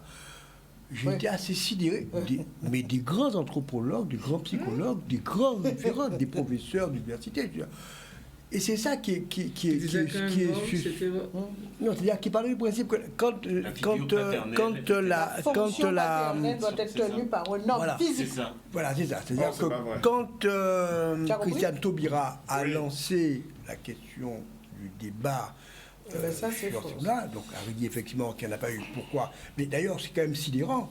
J'ai entendu d'ailleurs, non, je ne vais pas nommer le nom parce que, voilà, j'ai entendu quelqu'un, un élu, dire, moi je suis contre parce que c'est contre ma religion. Alors que c'est un élu du peuple et que le Parlement est un espace de discussion, il n'est pas un espace religieux. Bon. Depuis, voilà. Mais enfin, ok, donc, mais ce que tu dis sur la question de la notion des mœurs, finalement, c'est toujours quelque chose en termes de ce qui est acceptable ou pas acceptable. C'est-à-dire que qu'est-ce que j'accepte de modifier dans ma représentation? Est-ce que je pars du principe que tout ce qui n'est pas en lien avec moi me pose problème et à ce moment-là, j'en veux pas, je le rejette? Alors j'accepte l'idée que ça peut être différent et que ça apporte quelque chose. D'accord? Mais c'est toujours la question, c'est pour ça que je parle de la question de la perception religieuse. Parce que aujourd'hui, dans le cadre de ma pratique d'expert judiciaire, je me rends compte que je suis quand même assez dépassé, parce que je me dis, vous savez, c'est un viol, parce qu'ils étaient 4. Jusqu'à 3, c'était tolérable. Moi, déjà, plus que 1, ça me pose problème. Enfin, bon. Vous voyez, donc c'est pour vous dire que,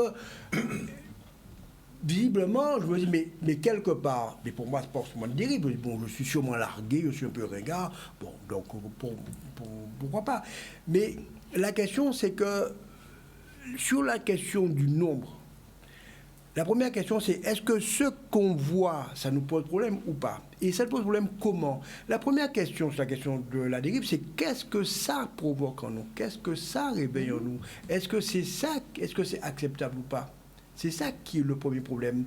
C'est pas parce que des exemples que des gens, je dirais, pour ceux qui me concernent, j'estime que finalement la question du mariage pour tous, pour revenir à ça, puisque Harry a lancé donc quoi le débat, ça permet à des gens de légitimer des sentiments, des relations qui existaient déjà.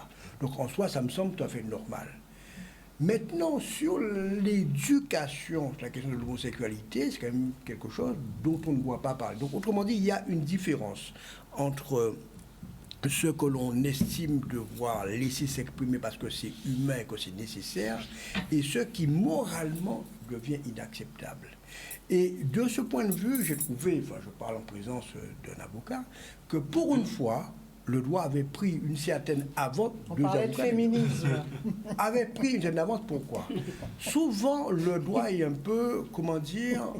En rattrapage. En rattrapage. Et là, il y a une espèce d'anticipation. Qui plus est avec une femme. Ben oui, d'accord. Donc, ça veut dire que, premièrement, la question des dérives, je pense que la dérive, c'est qu'est-ce que nous acceptons ou pas. Et puis, qu'est-ce qui nous choque ou qui ne nous choque pas. Qu'est-ce qu'on transmet? Parce que je pense, je l'ai dit tout à l'heure, je pense qu'il y a un problème fondamental de transmission. Quand il n'y a pas de transmission, il y a forcément une dérive. Puisque si votre gamin est formé et éduqué par les réseaux sociaux, ah bah, mais qu'est-ce qui fait qu'il n'y a pas de transmission? Alors voilà. Qu'est-ce qui fait qu'il n'y a pas de transmission? C'est ça, en fait, la vraie... Parce que j'ai envie de dire que les parents de nos jours n'ont pas la même attitude que nos parents. Attendez, souvent, est-ce que je peux parler? Juste une chose, je constate, parce que je vois ça tous les jours. Tu vois, je suis là gentiment. Je constate que souvent, les adultes ne sont pas à leur place dans cette fameuse transmission. Elle ne peut être faite que lorsque les adultes sont conscients qu'il y a une transmission à faire et qu'ils ont le niveau pour. Parce que ce que nos parents, le comportement de nos parents, en fait, n'est pas le même que nous, aujourd'hui, ce qu'on transmet à nos enfants. Et j'en veux pour preuve, je prends comme exemple, parfois je vois l'attitude de certains parents, même en public, et Harry l'a dit, moi ça ne me dérange pas, sous couvert, à partir du moment où on est chez soi, on peut tout faire. Lorsqu'on est dans la sphère privée, on peut tout faire, mais je vois des parents parfois qui sont plus en avance dans les dérives que leurs propres enfants. Et il y a un effet de mimétisme, sans que ces enfants-là, quelque part, on n'est pas obligé de leur dire de faire, mais quand ils voient le crédit que les parents apportent, enfin, à un acte ou n'importe quoi, ces enfants-là, forcément, ils seront censés mimer ça plus tard. Parce que les enfants, voilà. Donc, ce sont nos adultes qui, parfois, parce qu'on parle des jeunes, je ne suis pas d'accord du tout dans cette société-là, que ce sont que... Je ne suis pas du tout d'accord avec ça, hein. Parce que c'est tous les jours, quand je vois, même sous la tenue vestimentaire, je vois des copains d'âge et tout ça, je vois combien ça... Je dis, mais les mecs ne se respectent pas parfois, avec le pantalon au-dessus, comme les jeunes, au-dessus du slip qui apparaît, ce sont les mecs qui ont 55 ans passés. Et chose que nos parents nous... Voilà, donc ça commence par ça parfois, il faut le dire. Oui. Bien, alors je vous demanderai, après ça sera Evita et Raymond, mais ça sera juste après une courte pause, puisque nous sommes obligés de marquer Pause de publicité. C'est pas Contrairement à À vous, tout je de n'interviens pas lorsque les gens parlent. Je suis assis gentiment, À tout de religieusement. suite. Ouais, Voilà, nous revenons au sein de cette émission sur est-ce que réellement on peut parler de dérive des mœurs, c'est Evita. Non. Ensuite Raymond. Et il voilà. nous faudra prendre quelques appels aussi. Voilà. Vraiment, je suis entièrement d'accord avec ce que dit Erol. Et d'ailleurs, je l'ai dit de façon un peu différente. Mais le problème de la transmission, il n'y a pas eu de transmission. Mais pourquoi? Tout simplement parce que c'était la preuve même que notre société était fragile. Et qu'avec l'afflux des valeurs venues d'ailleurs, on n'a pas pu résister. Ça, il faut le reconnaître. On n'a pas pu résister.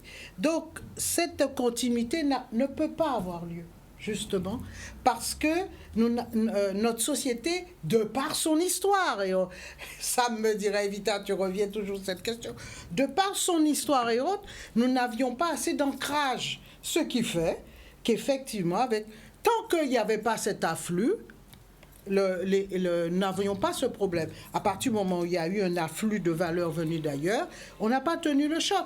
Et justement, je suis contente qu'Erol soit là. Parce que, il faut reconnaître que beaucoup de psychologues, je ne parle pas de lui, mais beaucoup de psychologues, et il le sait, à un moment donné, sont venus brutalement s'ingérer dans la structure d'éducation entre parents, l'autorité parentale et autres, en disant attention, il ne faut pas traumatiser les enfants. C'était le maître mot. Et les gens ne comprenaient plus rien. Combien de fois j'ai entendu des gens venant même à mon cabinet ou des amis et autres qui disaient non, il ne faut pas traumatiser les enfants. Alors, après, il y a eu des années après un colloque de psychologues qui ont reconnu qu'ils ont effectivement plaqué cette théorie de manière trop brutale dans une société où on considérait encore qu'il y avait une hiérarchie au niveau de l'autorité. Donc, cette transmission n'a pas eu lieu. Je suis d'accord avec effectivement ce que dit Sam, les parents. Et puis les parents, c'est vrai aussi que moi, quand j'étais gamine, je suis désolée, quand j'étais gamine et que j'ai pu aller en France, par exemple, j'avais 10 ans, 12 ans, etc. J'ai pu aller en France. J'étais très étonnée d'entendre un petit Parisien parler à ses parents. Je ne comprenais pas. Il pouvait dire à ses parents des grossièretés sans nom. Et moi, je m'attendais à la gifle, et il n'y avait pas. Eh bien, le problème, cette éducation-là, eh bien, maintenant, de plus en plus, on la retrouve en Guadeloupe. Alors, ça a pris son temps, mais ça joue aussi énormément sur la façon d'être, sur la façon de porter son corps, de ressentir les choses aussi. L'éducation, les choses qu'on vous a transmises et que justement qui ne sont pas transmises. Donc, il faut savoir que nous avons raté cela. Deuxièmement, je voudrais... Les parents ont quand même dû se plier aux lois qui Non, existent. ben voilà. Alors, les fameuses fameuses lois. En fait... Il y a eu ce problème et en fait, la loi française est venue aussi s'appliquer, c'est-à-dire de plus en plus. Moi, j'ai au moins plaidé une dizaine déjà d'affaires où la maman, par exemple, une maman se trouve devant le tribunal correctionnel parce que sa fille a fait une crise de nerfs, elle la plaque. Pour la calmer, elle la plaque contre le mur. La fille a dit, maman, il y a eu une violence. Et en plus, sa mère lui a dit, maintenant, dégage. Violence verbale, violence psychologique. Elle est devant le tribunal correctionnel. Donc, c'est vrai que ça entraîne une perturbation énorme. Je suis d'accord. Donc, c'est pour ça que je dis qu'en fait, nous, on est dans une situation très difficile. Parce qu'on passe notre temps, il ne faut pas se faire d'illusions. Notre façon d'être, nos traditions, nos cultures...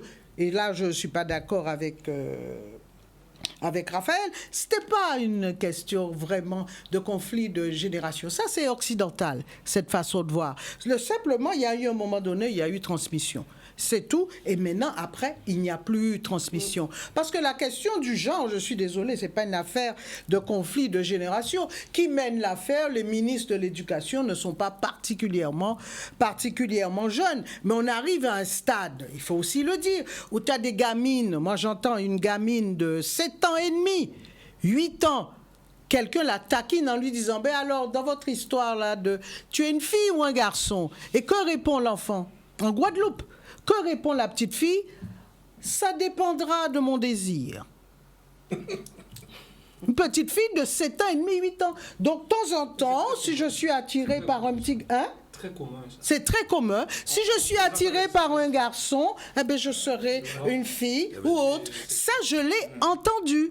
Donc, je veux dire par là qu'en fait, nous avons un véritable problème parce que nous sommes dans un combat perpétuel à essayer de garder désespérément quelques éléments de ce que nous fûmes, alors qu'à côté, le combat est, je veux dire, est presque perdu. Mais alors, juste une seconde, je voudrais juste terminer ça, rappeler quand même, la question de l'homosexualité, l'Afrique du Sud a réglé cette question depuis très longtemps. Donc la France arrive bien en retard. L'Afrique du Sud, dans la mesure, évidemment, on est contre toute discrimination. L'Afrique de Nelson Mandela, la nouvelle constitution, on reconnaît aucune discrimination, que ce soit par rapport au sexe ou pas. Je ne pense pas que soit ça en soi, comment dirais-je, on puisse vraiment discuter de cette question dans la mesure où, comme vient de dire Hérol, ce sont des gens qui vivaient ensemble, qui s'aimaient, qui partageaient des choses, et on a simplement dit, vous pouvez vous marier. Le pape, que vient de dire le pape? Vous pouvez bénir déjà des homosexuels. Ce qui était impossible il y a encore quelque temps. Donc, tout ça, c'est pas sur ça qu'il faut vraiment se fonder. Je pense qu'il faut se fonder vraiment sur comment on veut être, qu'est-ce qu'on veut de ce pays-là, qu'est-ce qu'on veut pour ce pays-là. Et c'est ça qui me paraît essentiel.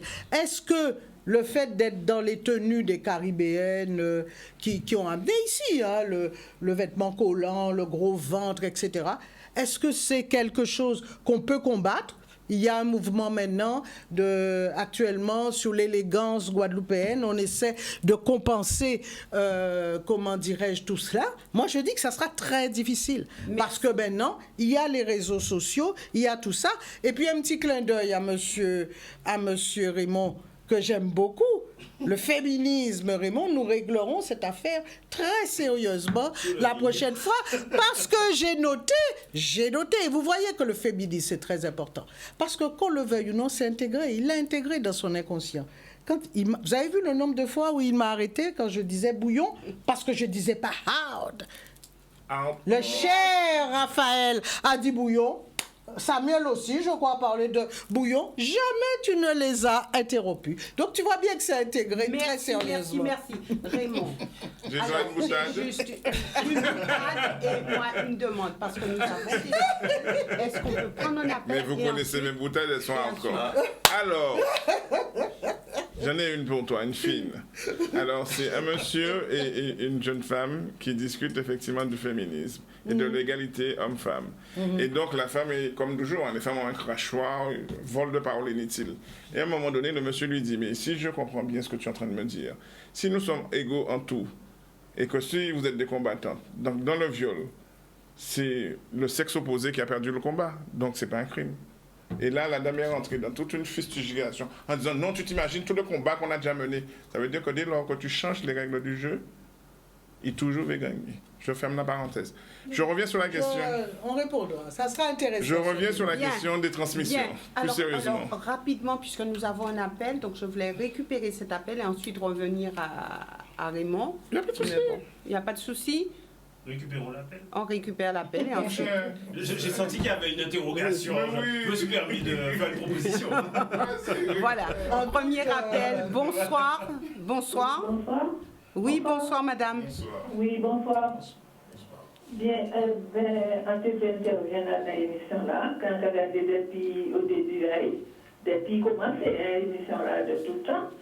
Et là, on a constaté que dérive sous les mœurs, on a pensé que si nous dérive sous les mœurs, peut-être parce que tout bien fait au grand jour là.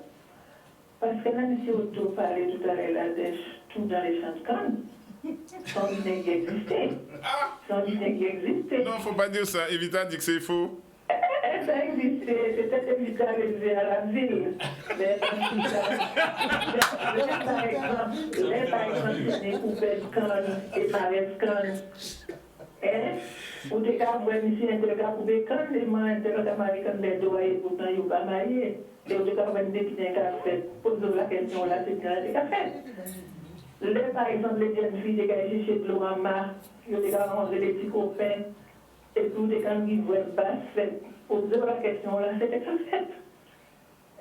Les parents tenaient par exemple une seule petite case à des chambres, tenaient un seul lit.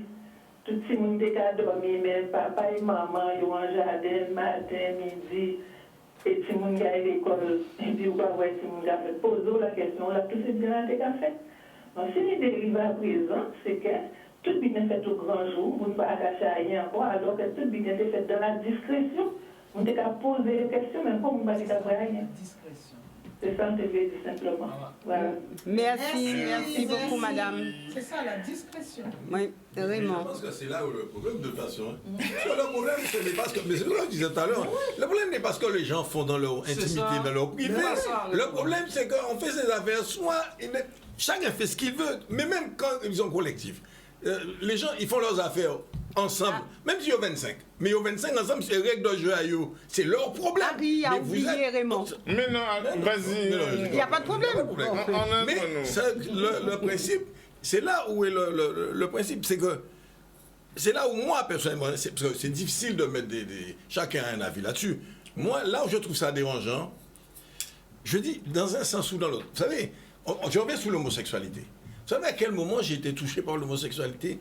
Il y avait une émission d'Armand Jameau, les dossiers de l'écran. Et on avait fait un truc sur l'homosexualité. Bon, c'était dans les années 74. Bon, moi, je n'étais pas... Pour moi, l'homosexualité, c'était Alfred ici, ils ont mis à blague. Alfred, machin, il a fait blague dans des petits boucs. Et là, on a eu l'émission.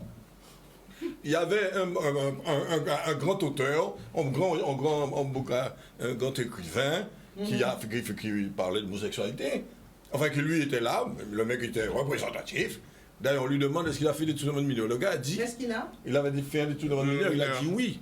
Leur font de mes amis. Mais entre bourgeois, on s'est arrangé. Voilà. Le gars a sorti ça. Eh bien, par contre, mais jusque-là. Mais moi, ce qui m'avait. À ce moment-là, ça m'avait réveillé, c'est qu'on a ouvert le téléphone, comme on fait, et des gens ont appelé. Mais c'était une détresse extraordinaire. Parce qu'il y avait des gens, le gars, des gens homosexuels, c'est pas. Ils sont homosexuels, point. Mais alors, ils subissaient toutes sortes. Oui, il ne faut pas qu'on sache qu'il est homosexuel dans son travail, on va le virer. Il ne faut pas qu'on sache. Enfin, c'est un cauchemar. Mais à écouter les gens qui appelaient, mais c'était fou, c'était une détresse extraordinaire. Donc, c'est évident, on ne peut pas se permettre d'empêcher à quelqu'un de vivre sa vie dans son environnement. Par contre, moi, je considère, jusque-là, tout ça est très bien, ça va être très bien. Moi, je vous dirais que maintenant. Déjà, moi, c'est qu'à bouffer, moi. Dans la télévision, à toute heure du jour, c'est sexe, machin. Après ça, c'est boucabo, c'est femme cabo, c'est tout bitin. Moi, je pense que ce n'était pas indispensable. Moi, c'est ma position personnelle. Moi, la télévision devient mon ennemi parce que je considère que c'est une invasion permanente et je considère qu'à ce moment-là, il faut un minimum de règles. Parce que tout le monde... Moi, je n'aime pas ça. Et d'ailleurs, je ne suis pas... Vous savez, je n'oublierai jamais, Emmanuel a été la première fois qu'on a mis un film un peu osé à l'époque. Emmanuel. Et je n'oublierai jamais ça. Parce que je me souviens, un prof que j'avais parlait de ça, mais on sentait que ça les libérait. On pouvait un petit peu sortir et parler un peu de... Bon, mais chacun a son truc, chacun a ses sensibilités, ses machins. Mais je pense qu'il faut protéger cette situation. Tout le monde ne peut pas imposer aux autres son vécu, il vit dans sa vie chez lui. Oui, alors, toujours sur la question de la transmission, 2 éléments pour nous à prendre en compte. Le premier, c'est le baby-dom, parce qu'il y a eu vraiment une rupture de communication et de transmission, puisque les jeunes qui étaient en âge, qui avaient reçu cette transmission et qui devaient la transmettre, sont partis ailleurs. Ce qui est resté, c'est les plus petits avec les grands-parents. Ça, c'est le premier truc. Le deuxième phénomène qui est important pour nous, et que Evita citait tout à l'heure, c'est la démocratisation de l'école. Lorsqu'on est rentré à l'école et on est parti faire des études, arrivé en France, pendant 4 ans, tu prends les mœurs de là où tu vis. Là où certains de nos congénères n'ont pas eu la distance qu'il fallait, c'est de laisser, en partant, en finissant leurs études, de laisser ce qu'ils avaient pris là. Non, ils sont arrivés et on a eu une grosse cassure dans notre société en 86 parce que justement, on a eu tous les jeunes professionnels, on a eu, tu as raison, les psychologues, majoritairement des femmes, je ne suis pas sexiste, mais comme tu ne l'as pas dit, je précise leur sexe, majoritairement des femmes qui sont rentrées dans nos familles pour réparer des blessures symboliques. Fallait pas que tu touches les enfants. Oui, non, moi je suis au clair avec ça. Toutes, elles me connaissent. Depuis que je bosse, je renvoie toujours à César ce qui lui appartient. À tout honneur. Et elles ont voulu corriger effectivement des mœurs qu'on avait. Hier encore, j'avais cette conversation en disant le bassin caribéen nous oblige à faire de l'interculturalité parce que les femmes originaires des îles Vierges, de Saint-Domingue, d'Haïti, élèvent leurs enfants avec leurs valeurs et leurs références. Qu'est-ce que nous, on les fait? Soi-disant, nous toujours les points levés, ouais, nous, original, nous avons appliqué le droit français. Et on place les enfants. Pourquoi? Tu as raison. Parce qu'une mère estime en fait que Adam en calebasse, ni décuit, et donc tu ne peux pas faire la loi chez lui. Et qu'est-ce que les enfants opposent aux parents? Oui, mais on a un droit français. Donc en fait, le droit français dit ça. Donc ça veut dire qu'on peut parler de n'importe qui jambe au moins. Non. La mère rectifie le profilage de ta bouche. Et donc, non, c'est de la violence, je le conçois. Mais en même temps... La violence nécessaire. Non. Non mais juste une petite chose. Juste une petite chose. Je me désolidarise. Voilà, je me désolidarise. C'est important de temps en temps. Hein. Non, mais moi, N'ayez crainte. Je pourrais vous défendre. Non, mais je tiens à revenir là-dessus parce que cette question s'est invitée aujourd'hui dans le cadre de l'interculturalité. Le problème, c'est que ce n'est pas les Occidentaux qui posent problème, c'est nous, les négroïdes. Et donc les gens ont du mal à comprendre que quelqu'un qui me ressemble puisse me dire qu'il ne comprend pas. Et j'explique aux gens, non, le droit dans lequel tu baignes, eh ben, ça s'appelle la protection de l'enfance et donc tu n'as pas le droit.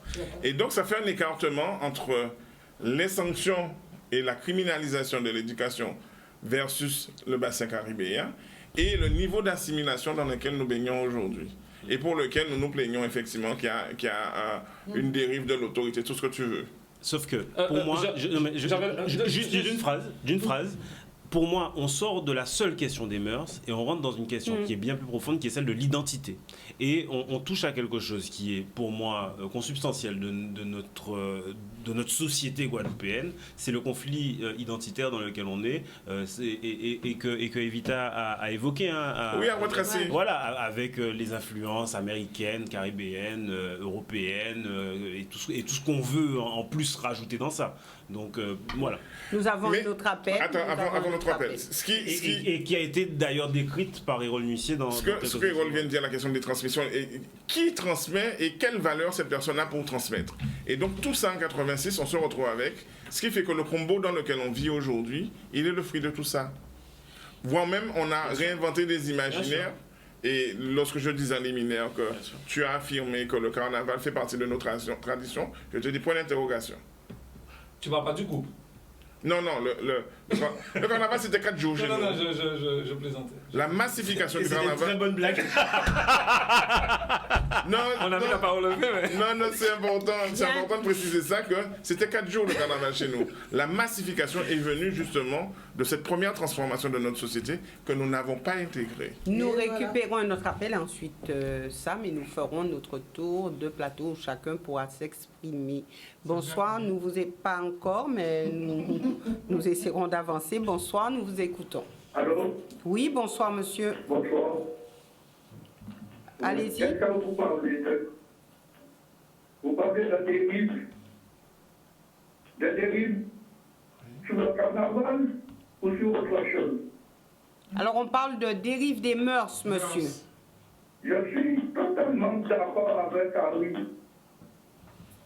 Dans un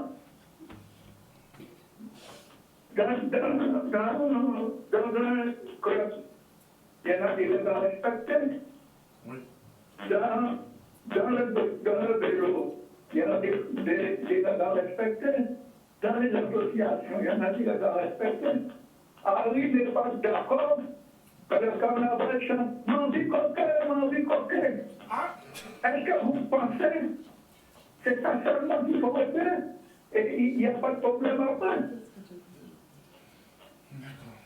Merci, monsieur. Merci pour cette intervention. Samuel voulait réagir et Hérol. Je voudrais juste dire une chose, et je l'avais dit à une première émission, ne pas se fixer de cadre dans une société, c'est très dangereux. Oui. C'est-à-dire aujourd'hui, on a la notion même de transgression n'a même pas lieu, puisqu'il n'y a pas de cadre. Donc, il n'y a pas de sanction, donc on peut y aller. Et ce que vous avez dit, c'est vrai, cette fameuse, l'éducation que nous avons reçue lorsque, effectivement, les psychologues, certains, ont dit qu'il fallait pas que les enfants, il fallait...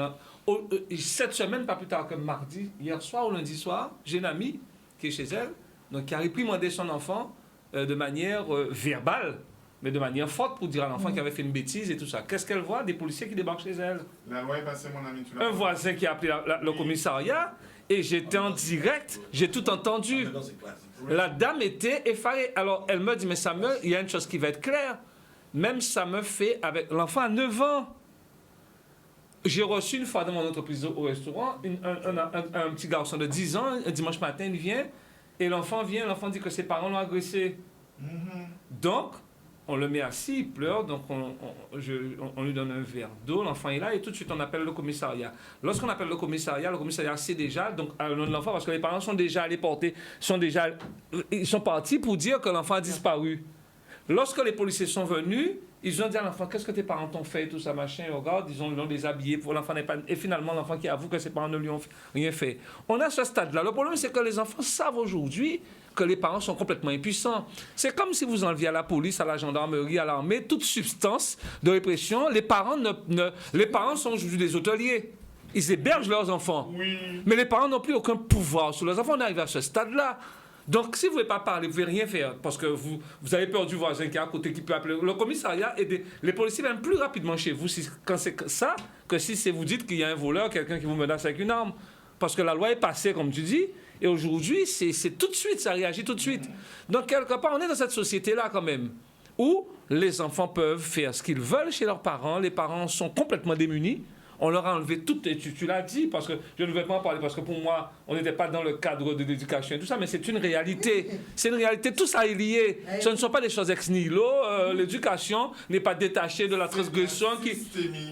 Voilà. Si Donc, on veut dominer un peu, on commence déjà par le déconstruire. Le déconstruire. Et puis, il y a un phénomène, moi, ça me dérange.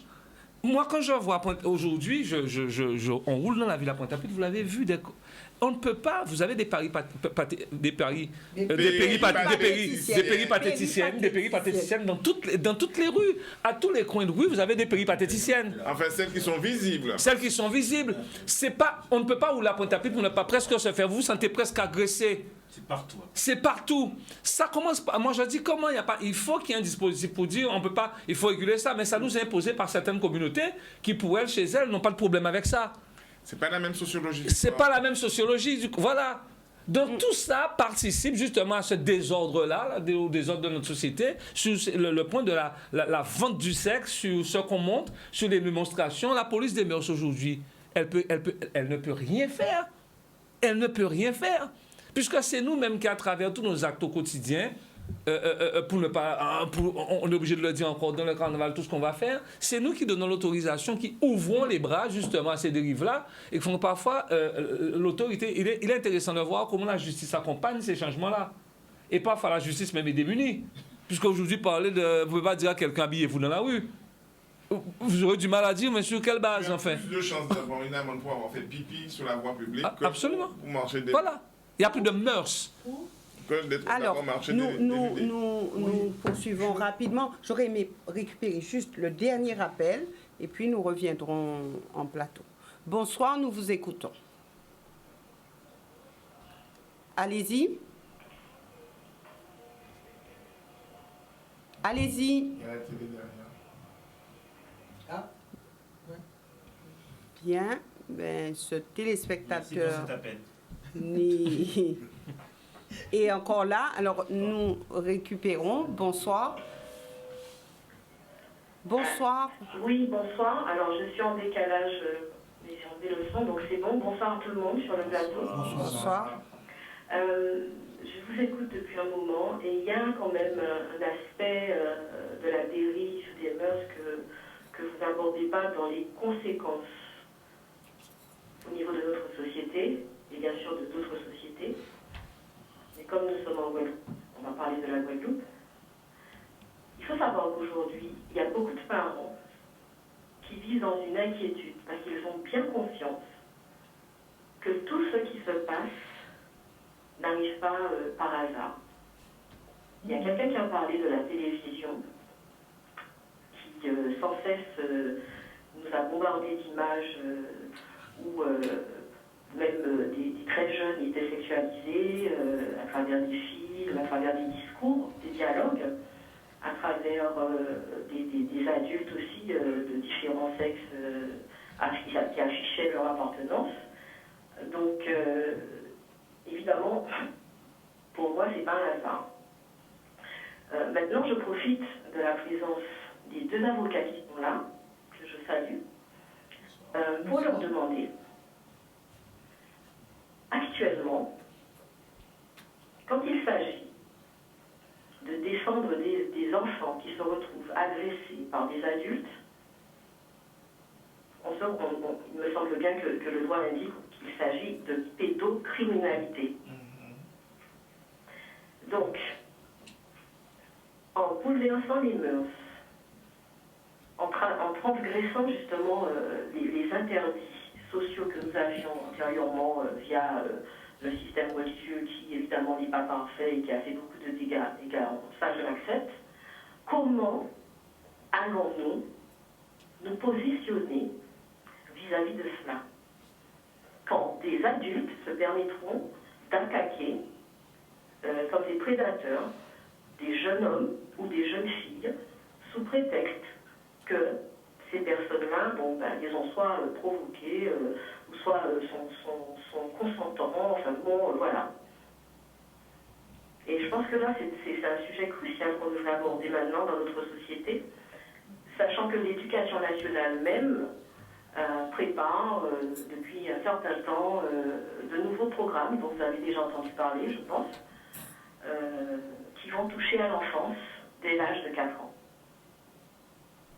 Donc, ça veut dire qu'on a basculé au niveau de la société française dans une société permissive où comment vous dire, où l'adulte même risque d'être perdu, surtout si lui est instable et comporte dans sa nature même, on va dire, bien cachée une forme de perversion. Qu'est-ce qui va l'empêcher d'agir, sachant que lui aussi, il devra exprimer sa sexualité face à des jeunes femmes, des jeunes filles de tout âge, pour ne pas dire aussi des jeunes hommes ou des petits garçons, des petites filles. Merci, madame. Voilà, donc j'attends votre réponse. Et je salue également Samuel Damo, M. Ancelade, Raphaël Spéronel et puis Raymond Otto, que j'espère rencontrer un jour en face à face, parce que je pense qu'on aura beaucoup de choses à faire. Voilà. Alors, merci beaucoup. Merci. Et puis, petit rectificatif, madame, pas Raphaël Spéronel, mais Hérol Nuisier. Je pense qu'elle a fait voilà. un mix Nuisier et Raphaël. Voilà. Donc il y avait tout d'abord, merci madame pour cette intervention, tout d'abord Hérol et puis ensuite rapidement Evita et Raphaël. D'abord sur la question de la prostitution, moi, de la prostitution, je dois vous dire que pour ce qui me concerne, j'ai la garantie que quand je me gare à côté du palais de justice, mon véhicule ne va pas être fracturé. C'est quand même déjà une première chose. Deuxième chose, je peux tester mes capacités de séduction parce qu'on m'appelle Doudou. Génial. Enfin, au-delà de la boutade, ça veut dire quoi? C'est-à-dire qu'il y a effectivement un lien entre prostitution, trafic de stupes et trafic d'armes. La question, c'est qu'on commence, mais j'aimerais qu'on continue. Voilà. Donc, parce que les gens, si vous voulez utiliser la misère des gens pour leur tirer dessus, moi, ça me pose un problème. Voilà, donc je ferme la parenthèse, je reviens. Maintenant, sur la question du rapport à la loi. Vous savez, il y avait un avocat vertical qui disait qu'on peut être dans l'enclos et en dehors dans l'enclos. Maître Fala. De toute façon, tout le monde sait de qui je parle. Ça veut dire quoi? Ça veut dire que le système français, ou vous l'utilisez, ou il vous utilise. Vous savez, la question de la répression et des sanctions par rapport aux enfants, c'est vrai que la question de donner des coups, pas donner des coups, la loi interdit de donner des coups. Donc il faut trouver d'autres moyens. Ça veut dire que ça nous oblige à trouver d'autres moyens d'éducation pour élever nos enfants autrement qu'à donner des coups. Parce que je rappelle quand même que ce n'est pas qu'en Guadeloupe que les coups ont quand même une incidence négative sur le développement intellectuel, sur le développement affectif, sur l'image de soi. Donc c'est quand même c'est pas par hasard qu'on l'a interdit. Parce que première fois. Il faut trouver d'autres éléments. C'est-à-dire que, vous savez, dans le cadre de notre pratique, premièrement, on travaille avec des parents, avec ce qu'on appelle les parents isolés, parce que vous avez un discours très négatif par isolés, des mamans qui sont avec 3-4 enfants, qui sont là, qui sont très très jeunes d'ailleurs. Et on fait des groupes où on échange avec elles, où on part sur une thématique, etc. Et on leur dit, regardez, ça fait 3 heures qu'on est là, vous n'avez pas tapé votre enfant. Alors qu'au début, non. Ça veut dire qu'on a donné d'autres moyens. Notre job aussi, c'est de donner d'autres moyens d'éduquer. Et c'est vrai que je suis d'accord avec ce qui a été dit ici. Quand on applique la loi de manière stricte et brutale et stupide, évidemment, tout est traumatisme. C'est-à-dire que dire non, c'est du traumatisme. Mais c'est aussi la dérive à l'époque de Dolto, c'est aussi ça. Mais c'était valable en France aussi, pas que chez nous. Et sur la question, tout à l'heure, Raymond a parlé de la question du placement, il y a un problème, on place. Vous savez, j'ai travaillé à l'aide sociale à l'enfance. Pendant 1 an et demi, on n'a pas placé un seul enfant. On n'a pas placé un seul enfant pendant 1 an. Pourquoi? Parce qu'on a utilisé ce qu'on sait faire ici. C'est-à-dire qu'on a demandé, écoutez, il y a un gamin qui est là, personne ne s'en occupe, qu'est-ce qu'on voulait faire? Ben, des gens venaient sans s'en occuper. Deuxième chose, on a fait un système de parrainage. Des gamins qui sont là, les parents ne s'en occupent pas ou ont du mal. Et ben, on trouvait toujours d'autres familles pour s'en occuper. Autrement dit, la solidarité, il faut la mobiliser, la mettre en place. Mais si on entre dans une zone de facilité de dire on place, effectivement, ça oblige à penser d'autres manières d'éduquer, d'autres manières d'être en relation. Et ça me semble être essentiel. C'est-à-dire, quand on parle des mœurs, c'est aussi, est-ce qu'on s'est donné les moyens d'éviter que ça ne passe? Parce que la question de la transmission, elle se fait aussi, ben écoutez, bon, moi, vous savez, je suis issu d'une famille d'enseignants, donc forcément, la transmission, elle est forcément faite. Mais tout le monde n'a pas eu cette capacité. Autrement dit, je veux dire qu'on ne peut pas dire qu'il n'y a pas de transmission, parce que, non, la question, c'est selon les foyers. Il y a des foyers qui peuvent transmettre, d'autres qui ne peuvent pas transmettre pour des raisons X. La question, c'est qu'est-ce qu'on met en place pour organiser cette transmission, pour que les mœurs ne puissent pas dériver. Alors, c'est vrai que ça arrive, la question que je fais des remarques à des gamins, quand vous allez dans mon cabinet, je ne veux pas le pantalon sur les fesses. D'accord? Moi, j'estime que c'est comme ça. On trouve que je suis un vieux ringard. Je n'ai pas de problème avec ça. Pour moi, le respect, ça passe par là. D'accord? Qu'on le tolère chez vous, il n'y a pas de problème. Chez moi, c'est pas comme ça. C'est-à-dire qu'on explique qu'il y a au moins des espaces où les choses ne sont pas comme ça.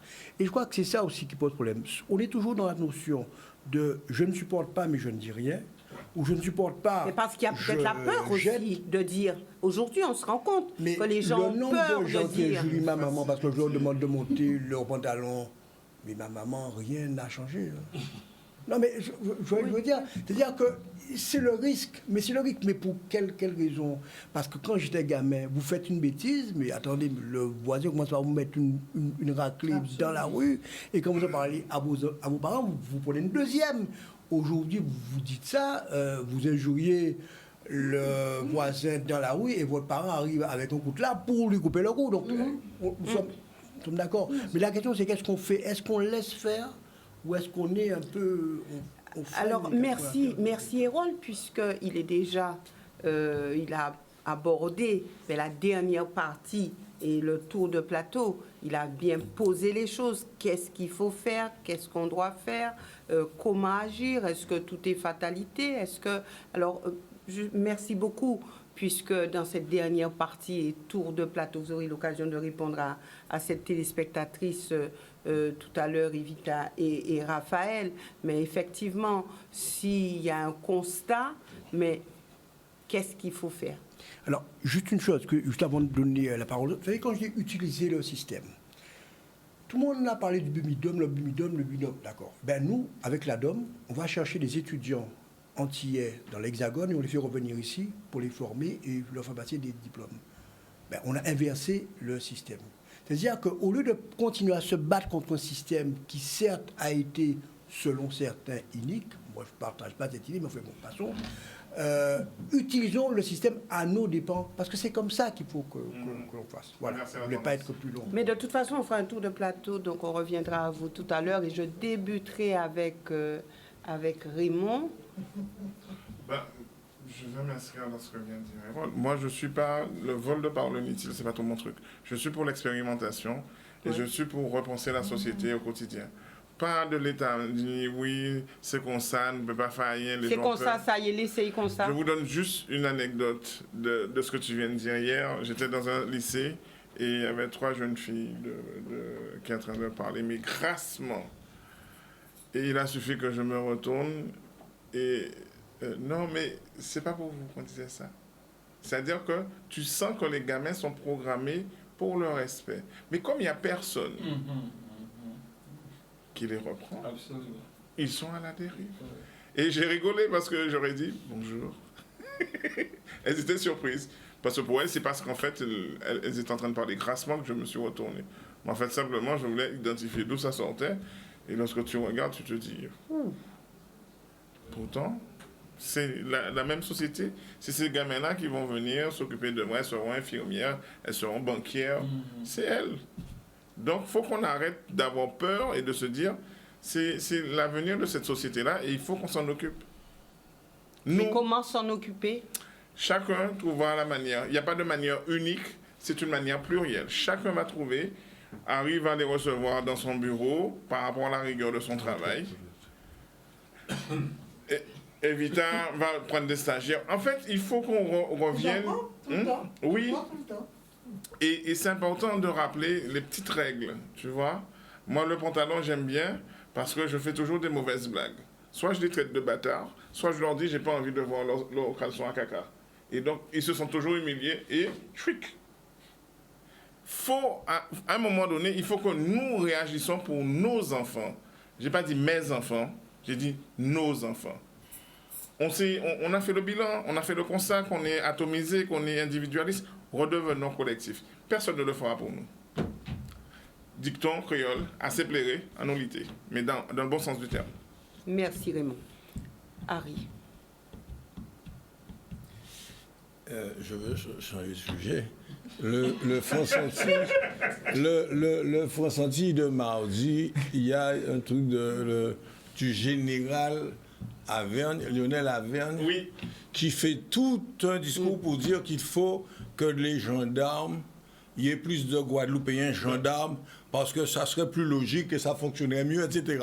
Tu te rappelles, tu as rigolé, j'ai été condamné en correctionnel en 1981 parce que j'avais signé à la gendarmerie qu'il y avait trop de gendarmes blancs. C'est une agression contre le peuple guadeloupéen. Je l'ai ressorti en 2002 à la Chambre de commerce et Pierre-Édouard Picot avait sorti un article dans Mot Phrasé et défongé avec moi si ça. Et aujourd'hui, 43 ans après, oui, le général Lionel Avergne, qui a fait censure, qui dirige le corps des armées, dit il faut changer ça en Guadeloupe 43 ans trop tard.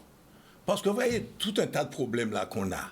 Donc, moi, je suis convaincu que parce que finalement, maintenant, ça inquiète. Pourquoi Guadeloupe, Martinique et Guyane ont 5 fois plus de violence qu'en France, les statistiques, les ceci, les cela? Parce qu'on ne fonctionne pas, parce qu'on n'est pas dans le même cadre. Et chaque fois, les gars du Monde m'avaient demandé, quand j'étais à la Chambre, quand j'avais dit ça à la Chambre de commerce, il y avait des journalistes du Monde et tout ça, je voulais un truc spécial. Ils m'ont dit, mais pourquoi vous dites ça? Qu'est-ce que ça veut dire pour vous? Mais je dis, c'est très simple, je ne sais même pas comment élever mes enfants. Parce que quand je leur dis respecter l'ordre, ça veut dire respecter le blanc, et du coup, ils traduisent ça par avoir peur du blanc. Parce que finalement, c'est ce qui se passe. On est dans un pays où on ne sait pas. La justice, le droit est blanc, point. Parce que c'est comme ça que ça fonctionne. Et finalement, tout est en dérapage à ce niveau-là. D'ailleurs, enfin, tout fonctionne mal parce qu'il y a toujours ce problème-là dans les deux sens. On s'oppose même face à une situation où on aurait dit, mais non, ça n'a pas sérieux, mais j'ai fait ça. Mais on dit, ouais, mais son gendarme, c'est tout le temps faussé. Donc, ça fait partie. Quand on parle de dérive, vous savez, pour moi, voilà les dérives qui ont daté, là. C'est ça, tout ça. Je ne dis pas que tout le mal... Par contre, et voilà, dit son truc. Moi, je considère qu'un paquet de mes problèmes viennent de cette gestion coloniale qui à ce qui ne pouvait pas fonctionner parce qu'il y a une population qui est différente. C'est une autre population, c'est d'une autre mœurs, tout ce que vous voulez. Donc, ça ne veut pas dire parce qu'on est différent, on ne peut pas faire du partenariat. Ça ne veut pas dire parce qu'on est différent, on ne peut pas fonctionner ensemble. Mais ça veut dire qu'il y a des nouvelles règles. On n'impose pas des règles comme ça à tort et à travers. Eh bien, voilà. Mais je suis très heureux de voir qu'un général aujourd'hui, 43 ans après, vient dire ça. Bon, moi j'étais condamné en correctionnel. Et comme Raphaël m'a dit, je vais être un bon client parce que j'ai souvent été condamné. Enfin, j'ai souvent quand même. Deux fois avec les gendarmes. Evita, donc on poursuit ce tour de plateau. Comment dire, je réponds, il faut répondre à madame parce qu'elle a posé une question intéressante et puis je sens bien qu'elle est inquiète et que la question de la pédocriminalité, comment dirais-je, l'interpelle et je comprends très bien sa position. Il faut qu'elle sache qu'actuellement, qu'elle n'ait aucune inquiétude dans le système judiciaire en Guadeloupe. Je ne parle pas de ce qui se passe en France, mais dans le système judiciaire en Guadeloupe, la parole de l'enfant est sacrée. Ça c'est sûr.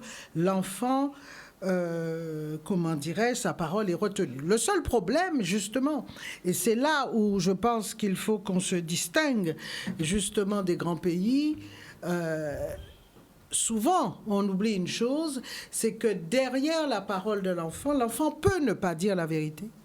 Mais il peut dire une vérité qu'il faut trouver. Il faut savoir que justement, et c'est ça qui m'inquiète beaucoup dans un certain nombre de dossiers, c'est qu'un avocat peut voir en lisant un dossier que l'enfant ne dit pas la vérité. Il veut dire autre chose. Il veut dire son mal-être par rapport à sa mère. Il veut dire un certain nombre de choses. Il veut être entendu, il veut être reconnu, mais que l'enfant ne dit pas la vérité sur ce qui s'est passé. Et la justice, justement, ne voit pas ça. Et ce qui se passe, c'est qu'on peut aboutir, sauf si les avocats, évidemment, sont acharnés et continuent à se battre, on peut aboutir à d'énormes erreurs judiciaires. Donc, il faut faire très, très attention à cette question de parole sacrée de l'enfant. Et moi, nous avons eu des affaires très connues, très célèbres, notamment aux assises, où on a fait craquer, en fait, deux gamines qui avaient quand même pris 14 ou 15 ans, je veux dire, d'âge, quand elles arrivent devant la cour d'assises en appel, et elles finissent par avouer que elles ont accusé un homme de leur avoir fait les pires choses, alors qu'elles avaient 10-12 ans, et qu'en fait, c'était clair, mais nous, on l'avait déjà compris, que c'était clair, elles considéraient qu'il fallait qu'elles règlent leur compte avec leur mère, qui ne s'occupait pas assez d'elles, et qui était toujours avec cet homme. Ça veut donc dire quoi? Si les avocats sont capables d'analyser ça, un psychologue est capable de l'analyser. Or, les psychologues, malheureusement aussi, la génération actuelle, elle ne, comment dirais-je, elle se contente d'entendre l'enfant, de même pas remarquer les contradictions de l'enfant. Elles ne font pas de test, donc on ne se rend pas compte. Donc tout ça pour dire que nous, cette société-là, guadeloupéenne, en matière de pédocriminalité et en matière de violence faite aux femmes ou d'agression, surtout d'agression sexuelle faite aux femmes, nous devons être au combat comme on l'a toujours été, mais nous devons, contrairement à ce qui se passe dans les pays comme la France, nous devons aussi être pour la justice et être capables de dire nous n'acceptons pas les dommages collatéraux, nous n'acceptons pas qu'on accuse quelqu'un qui soit innocent, que ce soit un enfant pour qui nous nous battons, que ce soit une femme. Voilà un point. Raymond, nous avons très très peu de temps. Donc mais voilà, mais je tenais à le dire, donc qu'elle n'ait pas d'inquiétude, justement, on est dans cette dérive qui consiste à retenir n'importe quelle parole sacrée de l'enfant. Et ce qui est intéressant, et malheureusement, bon, l'émission est terminée, ce qui est intéressant, c'est que les enfants qui ont menti, qui ont écrit depuis, ils disent que quand ils mentent, ils sont persuadés que l'adulte va se rendre compte qu'ils mentent. Et ils se rendent compte, quand ils se rendent compte justement que l'adulte écoute et boit tout ce qu'ils disent, ils avancent chaque audition, ils dénoncent des choses de plus en plus invraisemblables parce qu'ils se disent à un moment donné, ils vont s'en rendre compte et malheureusement, ils s'en rendent pas compte, sauf s'il y a des avocats effectivement au boulot. Merci. Samuel. Comment s'appellent ces appareils-là encore? L'IA. Détecteur de mensonges. Voilà. Mais Harold, c'est Samuel, Détecteur de nous mensonges. irons un petit peu plus Alors, vite. j'aurais tendance à avoir la même conclusion que Raymond. Il faut prendre le taureau par les cornes. Il faut que chacun agisse à son niveau. Il faut que chacun se dise et qu'on arrête de penser aux politiques, aux autres. La société civile doit se responsabiliser. On doit tout faire pour sauver. Il n'y a pas de recette magique. On doit tout faire pour pouvoir épauler notre jeunesse. Mais déjà en donnant l'exemple nous-mêmes. Parce qu'on ne peut pas dire de faire des choses que nous-mêmes qu'on ne fait pas, qu'on ne pratique pas. On doit se respecter. Les adultes doivent se respecter dans cette société-là. Et doivent justement pousser les enfants, faire voir aux enfants que ils sont des gens d'honneur, ils sont des gens... Parce que pour moi, parfois, le comportement des adultes laisse à désirer. Et ça donne quelque part, ça laisse la porte ouverte aux plus jeunes. Donc on doit pouvoir chacun, à notre niveau, effectivement, le chef d'entreprise, avec son personnel, ceux qui sont dans les associations et tout ça. Ça va être un travail de longue haleine, peut-être qu'on n'en verra pas les fruits, mais chacun dans cette société-là a un rôle à jouer pour pouvoir sortir, parce que notre pays ne connaissait pas ces dérives-là. Et aujourd'hui, malheureusement, nous sommes comme les grands continents, nous souffrons des mêmes maux. Merci. Donc nous irons un petit peu plus vite. D'abord Raphaël et nous terminerons avec Hérode. Alors moi, je vais continuer à être un petit peu disruptif par rapport à l'ambiance générale, parce que mon avis n'est pas de dire que nous serions tombés dans une société décadente, du chaos absolu, où au final les mœurs se seraient définitivement perdues et qu'on serait dans une déviance totale. Je suis plus mesuré et je pense que, comme à chaque époque, il y a des forces de transformation qui sont à l'œuvre et des forces de conservation.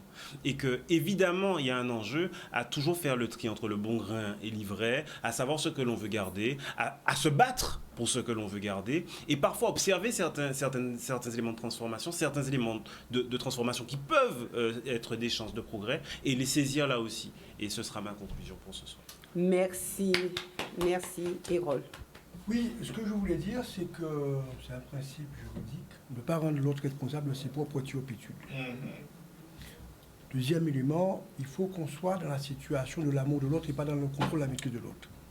Pendant très longtemps, on a voulu mener ce pays en disant qu'on va diriger les autres parce qu'on sait mieux eux ce qu'ils doivent faire. On a voulu mettre une forme de dictature. Je pense qu'aujourd'hui, il faut qu'on mette de l'amour pour les gens. C'est-à-dire qu'on fait ce qu'on doit faire pour que le pays avance, mais pour que les gens soient grandis. Pas grandis comme on veut qu'ils grandissent, mais qu'ils grandissent selon ceux qui leur donner les moyens de se grandir. Pas les rendre esclaves de nous-mêmes, objets de nous-mêmes, reproduire une forme d'esclavage parce que justement, on estime que nous sommes les sachants et nous sommes le seul référentiel. Autrement dit, aujourd'hui, si on parle de dérive, c'est parce que justement, il faut qu'on accepte de se dire qu'on a échoué, il faut changer les choses. Changer pour que le pays avance. Et je crois que c'est ça qui est important. Il faut cesser d'être dans des référentiels anciens, éculés, dépassés, pour être dans une relation où on va faire avancer les gens et utiliser le système justement pour en tirer profit, pour qu'il nous permette d'avancer. Je crois que c'est ça qui est l'essentiel. On ne peut plus rendre les autres responsables de ce que nous sommes. Voilà. Merci beaucoup d'être venu et d'avoir pu échanger sur ce sujet ô combien important. Et puis je pense que vous êtes unanime de dire que bon, la prochaine fois, ça sera le féminisme puisque vous l'avez abordé et nous pourrons donc en débattre. Pardon? Vous pouvez rire, cher. Non, c'était pas une plaisanterie, c'était je posais la question pour de vrai. Donc, je posais la question pour de vrai, Rita. Le féminisme, quelle est l'origine du ça sera donc la thématique de la semaine prochaine. Nous ne débuterons pas cette émission ce soir. Nous attendrons la semaine prochaine pour cela. Merci. Je vous rappelle quelques évidences. Vous parliez de quoi? Du féminisme créole? En babana ou en bacana? L'afroféminisme. Toujours. Merci à vous. Merci aussi à vous, téléspectateurs, de nous avoir suivis. Je vous rappelle l'adresse mail, que les choses soient dites, @gmail.com,